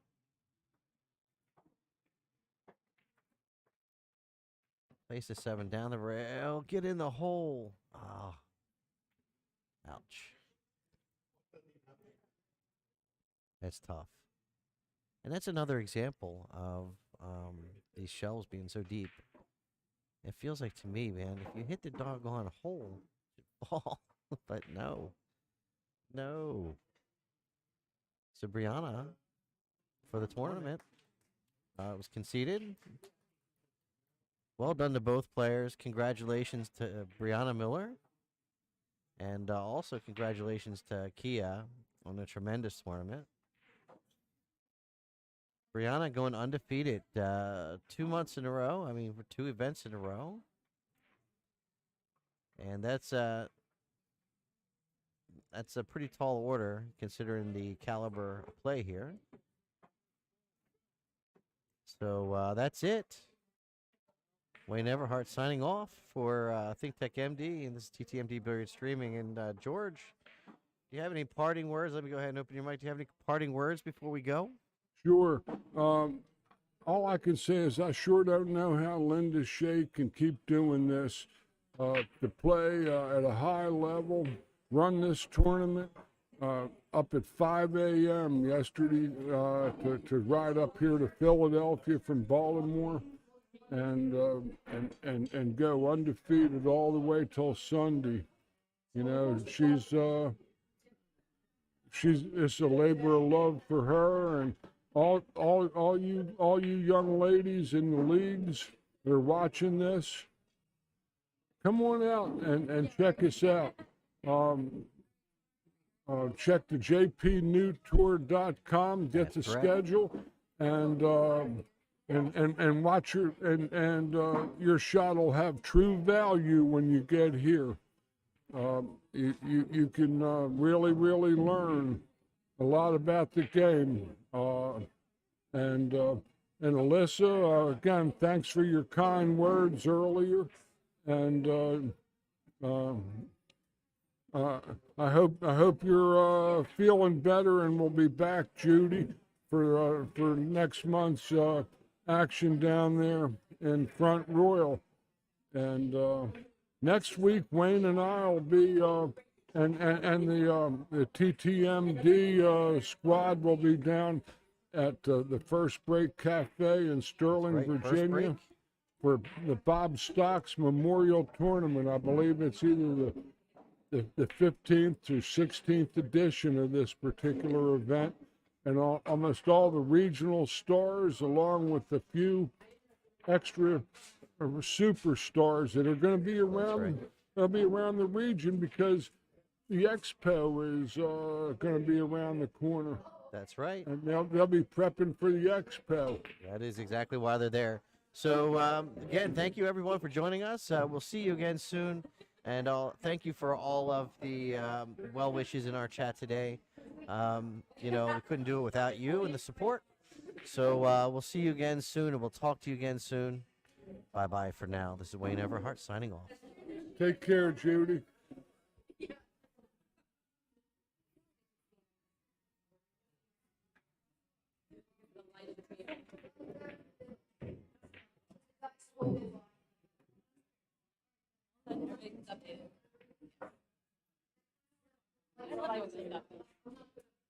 What I was going to say was,